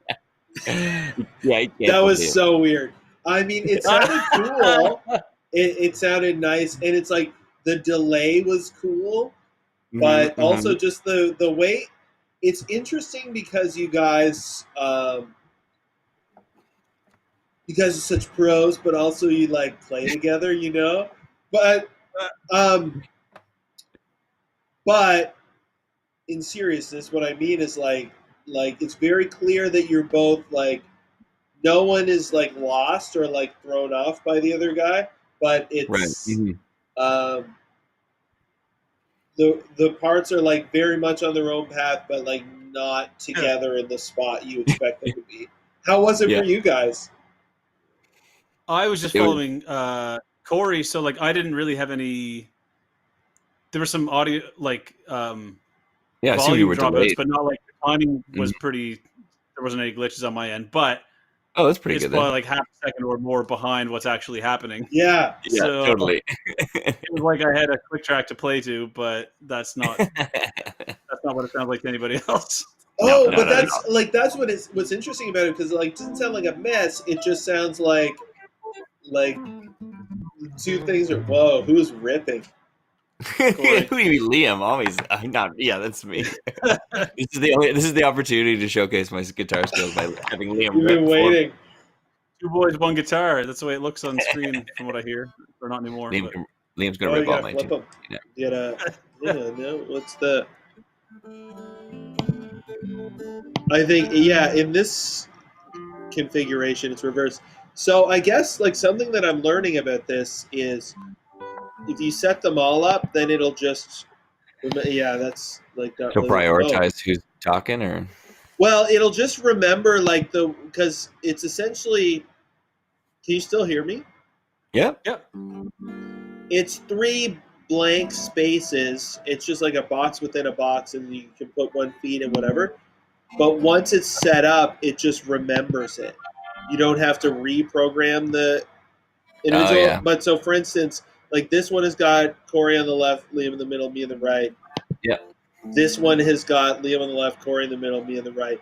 And when I click on the shape, it's just always going to go to that configuration. It's not going to stick with what we were at last. Oh, gotcha. So, like, you guys can switch spaces like that. Oh, yeah. Okay, yeah.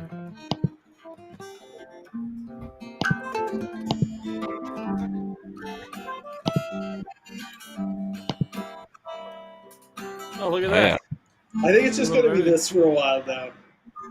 Who was Kermit the fucking log? Oh, it's Jason Ogden. Okay. I was trying to bring him in on the video, but I couldn't. This thing might max out at 3. Oh yeah.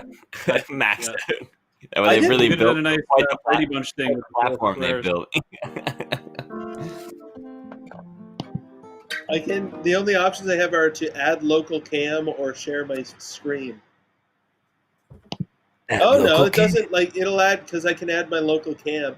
Now I don't know if that means the one on my computer or just like cam models in my area. Oh, okay. Yeah. Yeah, that'd be interesting. What is it, OnlyFans? Is that it? Yeah, OnlyFans. What is? Oh man. What is the deal with OnlyFans? I don't know. As far as I can tell, it's pornography that's personalized that you pay for, but I think paying for pornography is blasphemous in this day and age. Right. I wouldn't know.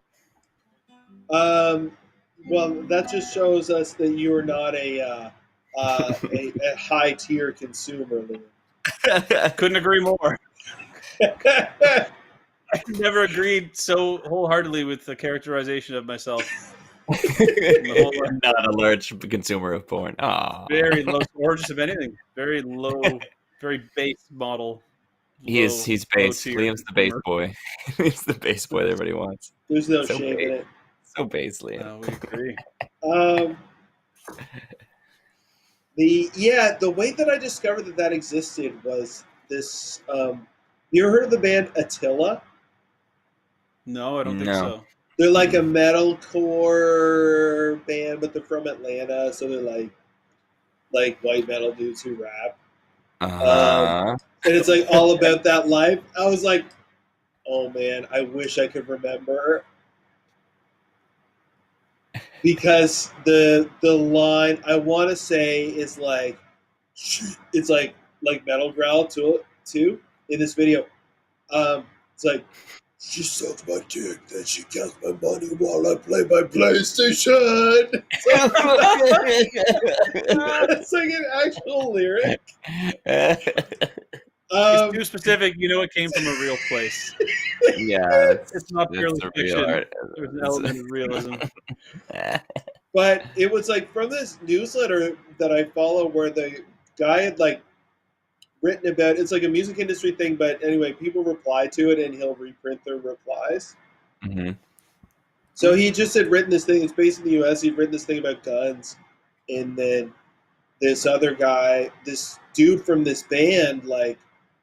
It was kind of creepy sounding. It was like, yeah, you better have protection. Like, I, have my legal gun because I need to protect myself, and you'd be wise to protect yourself too. Stay safe out there, or something like that.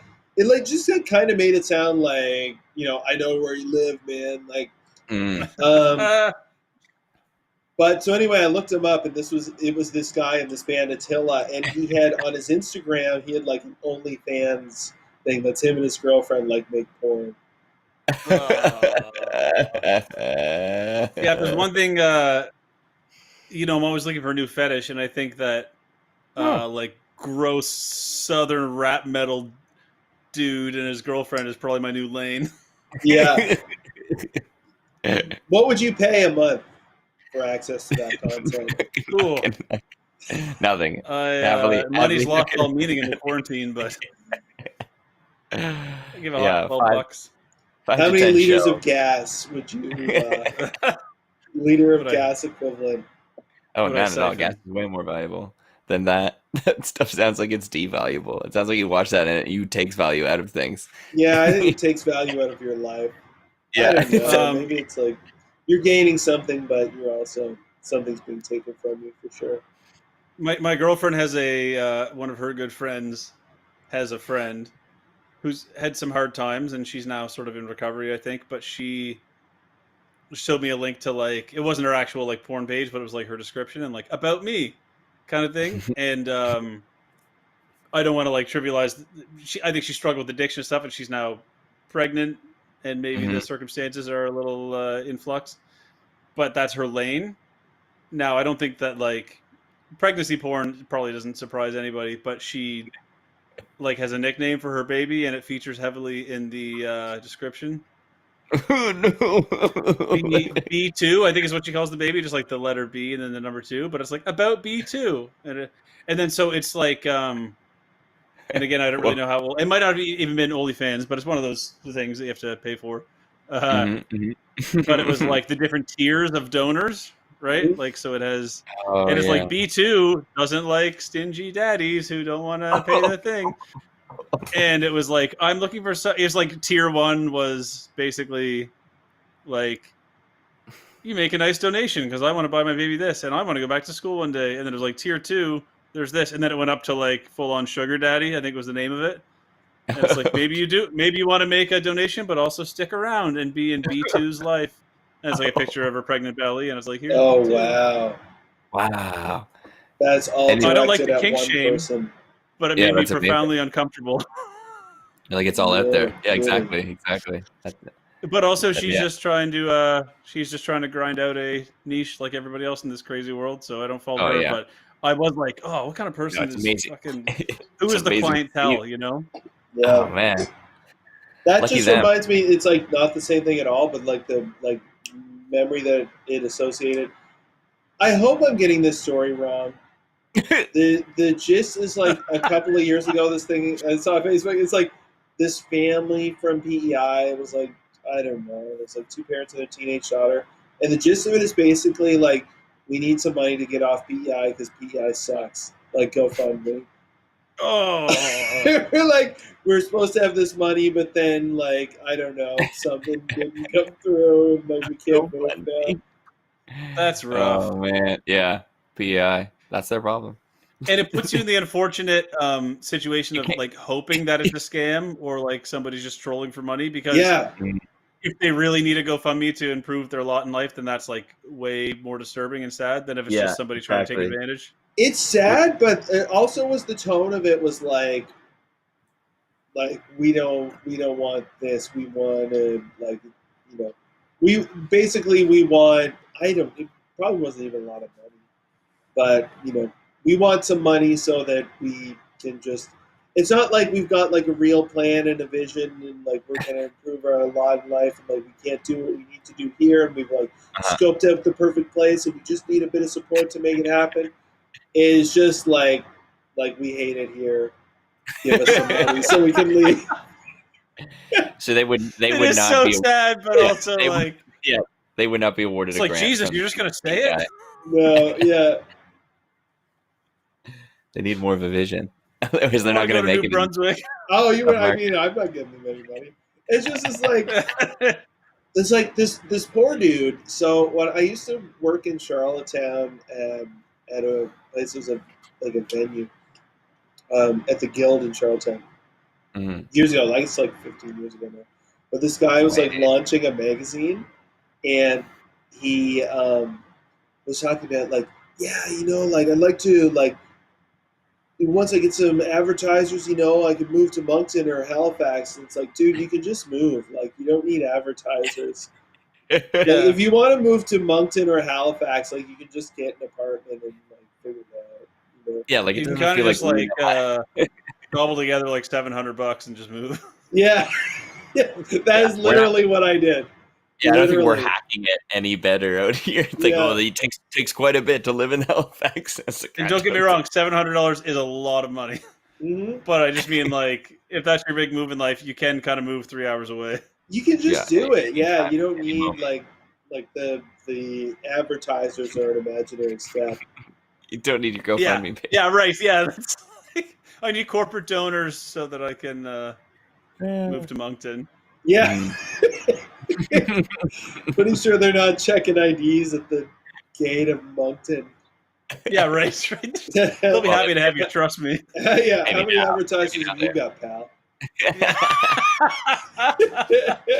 Oh, you're an influencer, are you? Well, let's have a look at your Instagram account. Yeah, they're coming in our house. Hot, pathetic. It's not Beverly Hills. How are your Instagram accounts? Are you feeling motivated by social media these days? By social media? Neglected. No. Motivated to bother with social media? It keeps me motivated to take photos. That I just have something to like. Oh, that's slowly true. Yeah, you're very active with the photos, and that's good for that. It's great. Yeah, like it. Yeah, I don't feel bad because it's like I never post anything about myself. I'm just posting the photos I take. It's kind of great. Like there's a guiltless relationship with it versus like the music thing is totally like me trying to whore myself out all the time with here's something interesting, but the photo stuff I don't give a shit. Yeah, exactly. That's what I loved about Instagram when I first got it. It was like just pre-Facebook. Like I thought it was like an app that put filters on your pictures, and then I was like, whoa, it's like a social thing. And then it's like I can follow my friends, and then I can actually get to the bottom of it, and like I've seen all the new stuff, and it just is for taking pictures. And now it's like kind of gone crazy, but you're right. It's like when you're like trying to push something all the time, like that's when it sucks. Yeah, totally. Yeah. Just to keep people engaged. And so I feel okay because I don't mind taking photos all the time to get better at it. So that just goes hand in hand. I don't feel forced, but I can only imagine anybody else who thinks that like the platform or the direction to be successful is to get noticed on Instagram, which means you have to take a lot of, because like the people I see otherwise that I know that try to be influencers, whatever that is, it's like, it's right in your face. They aren't able to sort of like make it a mystical, interesting thing. And so right away I'm like, well, doesn't that make it valueless? Then all of a sudden, like it's kind of already like, that's too much of an, I don't know. It's weird. It's weird for me that stuff counts as content, I guess. I'm just blown away by that. I find it's like, I think it's been proven that you can do things using those platforms, but the level of commitment that it requires is just like, ugh, no thanks. No, it's really weird. It's odd considering the amount of devotion you could put that into anything else would make you a much more valuable person in society. Yeah, but you'd be invisible. And it is funny because like I might have put a story or two up on Instagram. I don't think I've made a post in months and months and months. But it is the platform that brings me. I mean, I still might only spend 10 minutes a day on there. Yeah, but it brings me a lot more enjoyment and value, or whatever you want to call it, than Facebook or anything. Yeah, that's because it is more just not tactile. Well, it's more visual. Like you're just seeing actual things, pictures and videos and whatever else. And I follow a lot more like, musicians and artists or like MMA fighters, whoever I want to follow on there. And there's a lot of value and stuff, but I just haven't been spending much time on it at all.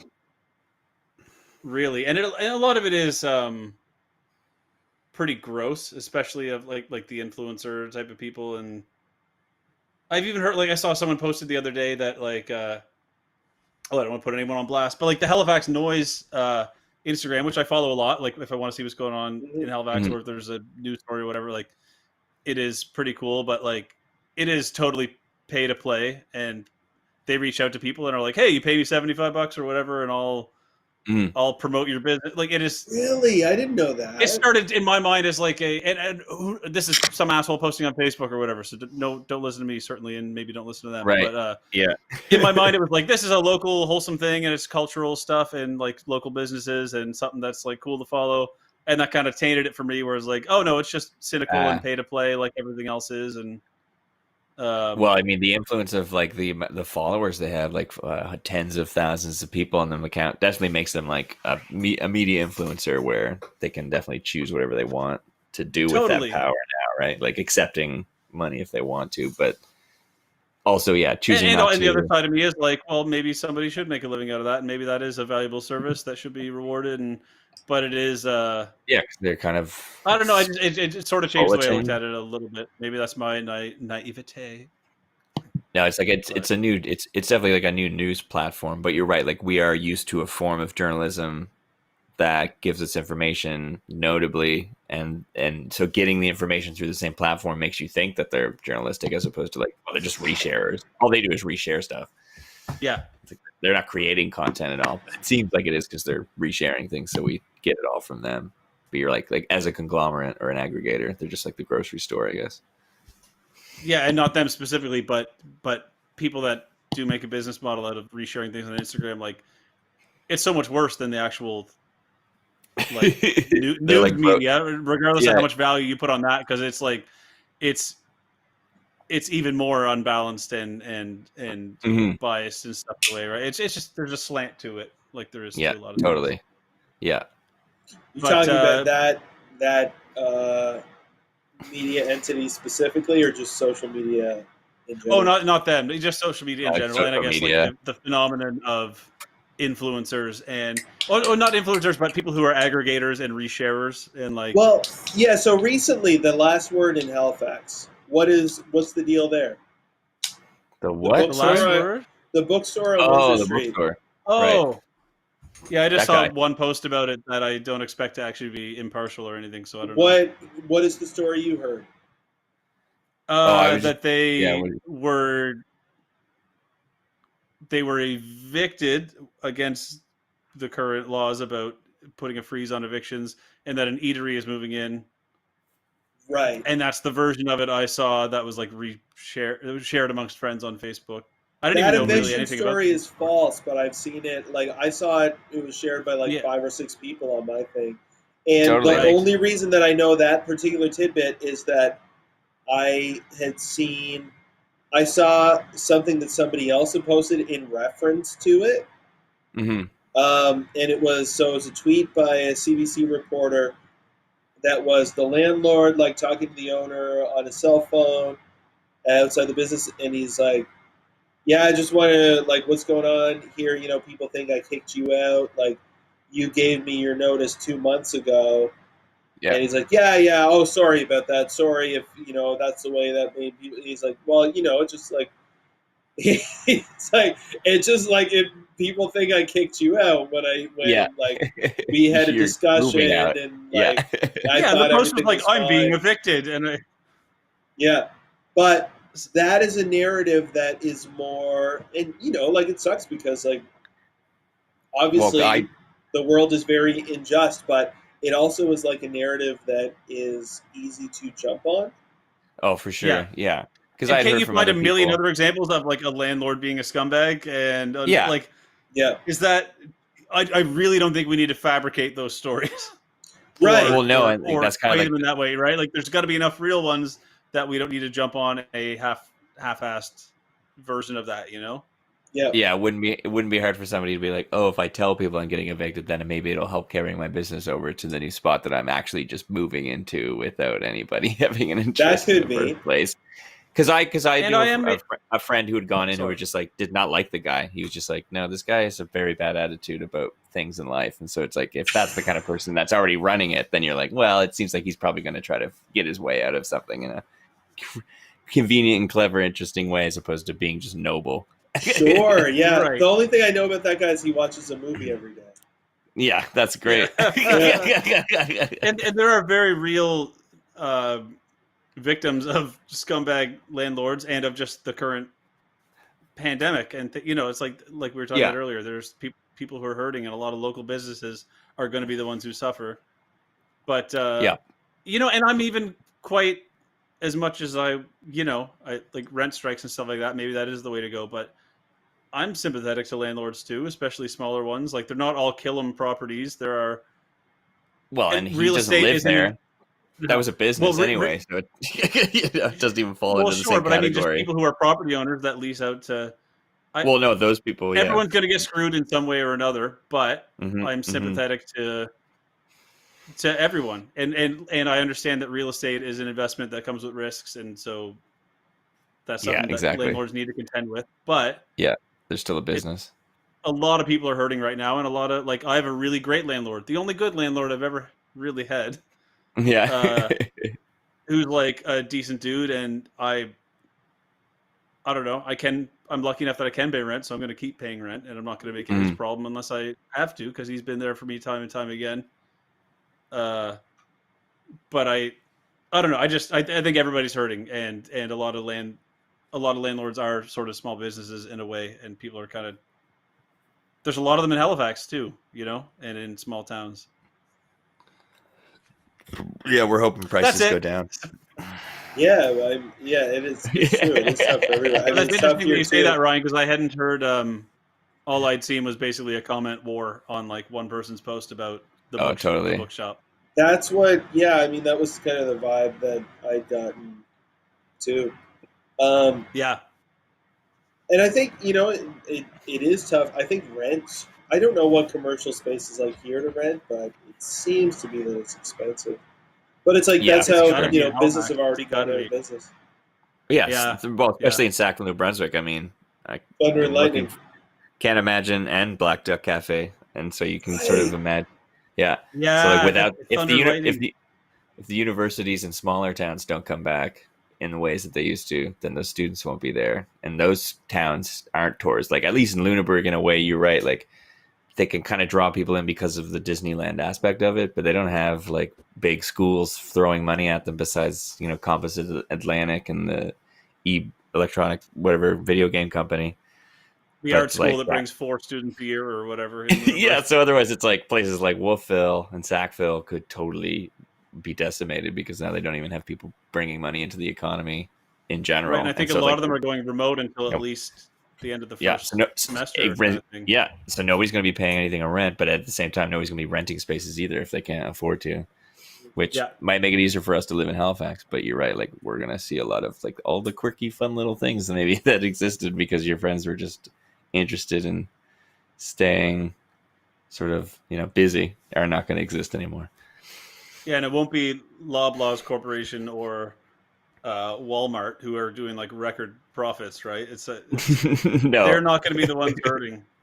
They're like, oh, we really scraped together a little extra money to pay our frontline workers $2 extra an hour. Like, no, exactly. Oh, geez, really? I had to dip into my own pockets for this one.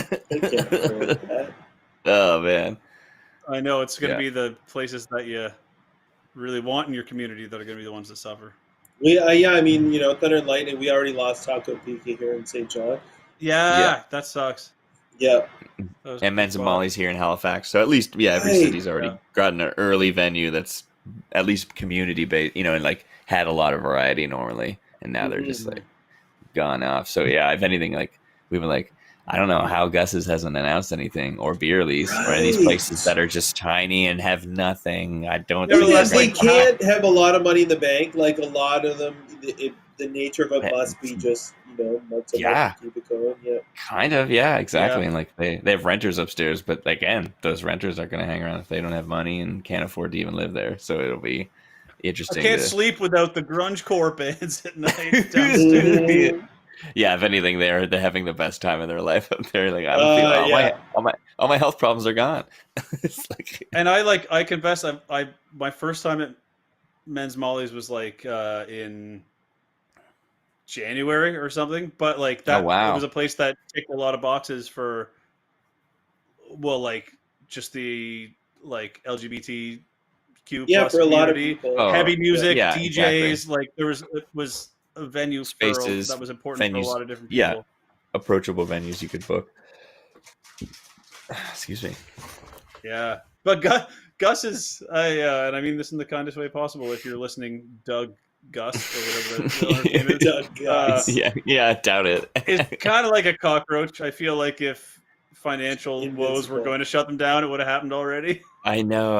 It's like some mystery thing because all the other places are sort of It's just they're the invested. eateries that always move in and out have to pay. Like I don't really understand. Who is how there Gus now? still there. Is it still the taco place?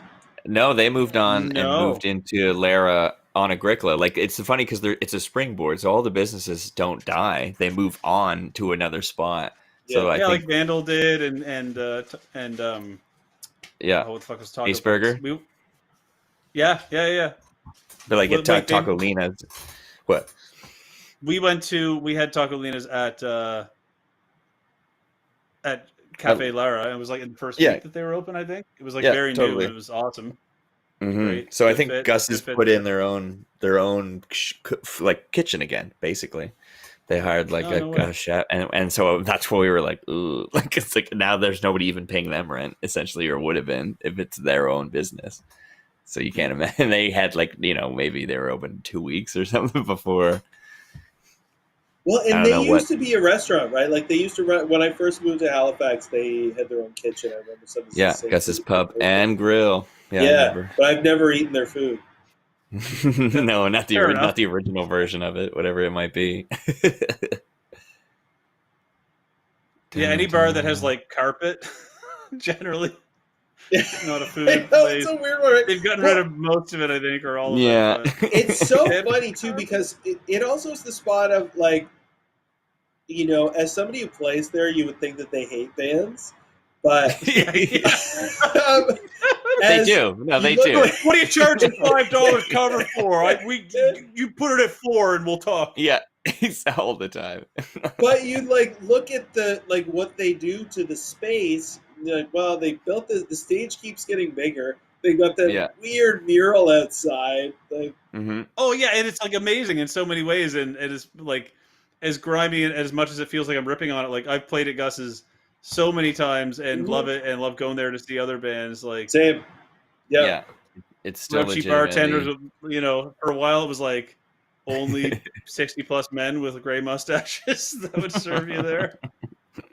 Yeah, which is so great. And I also it's like that and Barely's are my favorite like dive Yep. bars in Halifax. Yeah, you know? exactly. We might I not see love the that dives Gus is anymore. up their game too and got like good draft beer, or because it was Yeah. the tiny beers for a long time. Yeah, that was sweet. That It's kept hilarious. it going, like for sure. I think it's a good deal. I paid like $2.25 for this, but Yeah, it's also like 2.5 ounces of beer. Yeah, Little like 80 baby beer. milliliters. So it's good. Amazing. Yeah, it is a good spot. We'll see. Hopefully, I might have to take off soon here. Yeah, I was just thinking the same. I think. Not to suggest any. It's your show. I mean, I could. Just get No, up I and know, but it's like remember, like the original idea was half hour. We're going on 2.5 hours here. Fair enough. It also is like I don't know. It's like it's a work in progress and an experiment, but it's like how interesting is our Zoom call? yeah, exactly. At least we get to hang out and talk about something. Fun. Yeah. Yeah, it's All right. worth it that way for sure. Well, why don't we sign off with an exclusive performance from these guys? Corey sent me the video. This is already released on the internet. Oh, sweet. Yeah, I want to see how it streams. How you pop it up. Yeah, I found the intro thing that I made kind of was glitchy, but maybe this won't be.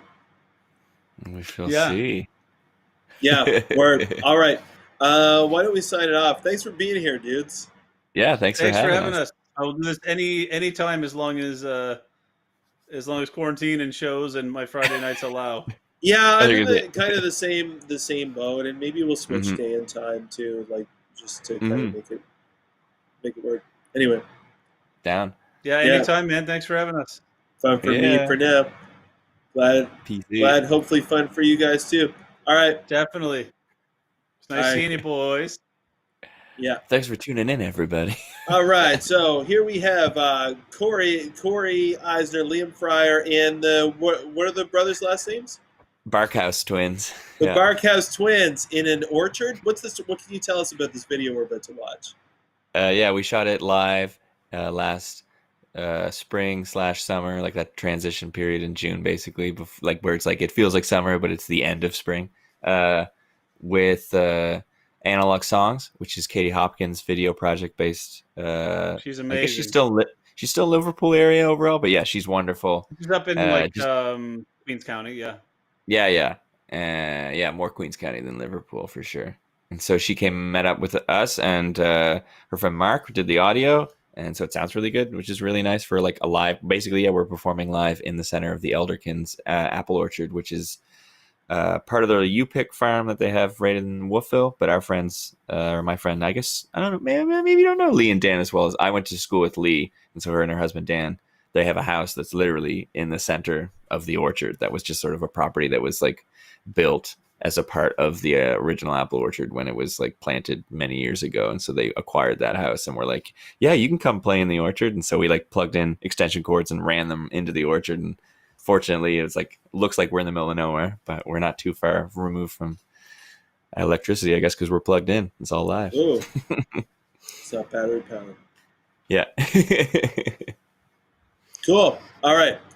Well, I look forward to seeing that.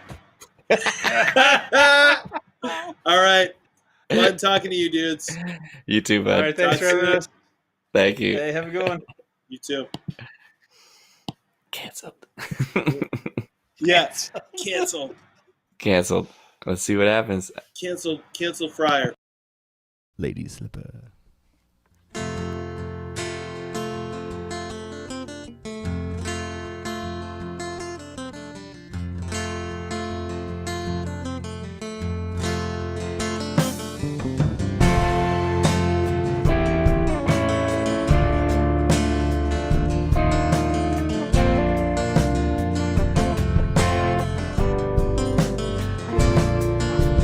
Lady Slipper, orchid of the wood, I haunt you more than I ever knew I could, but I knew I shouldn't. Pluck the petal and drink the fluid. God-fearing man of the aftermath, you must be searching for a new path to wander astray, another needle in the hay.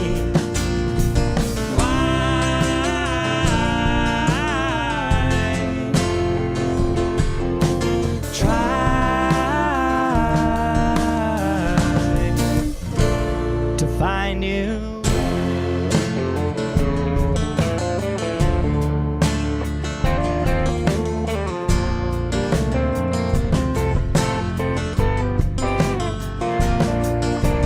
Mistress woman, giver of the flesh, I hold you higher than the best of what is yet to come. A new name on the tip of my tongue. Old shadows that I thought I'd lost, every turn, debt collecting all the light that shines on you, a black hole of a personal view.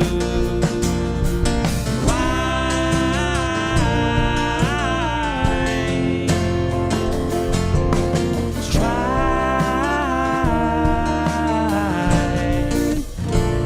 to find you.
All right, folks, that's our show for this week. Thanks so much for being here.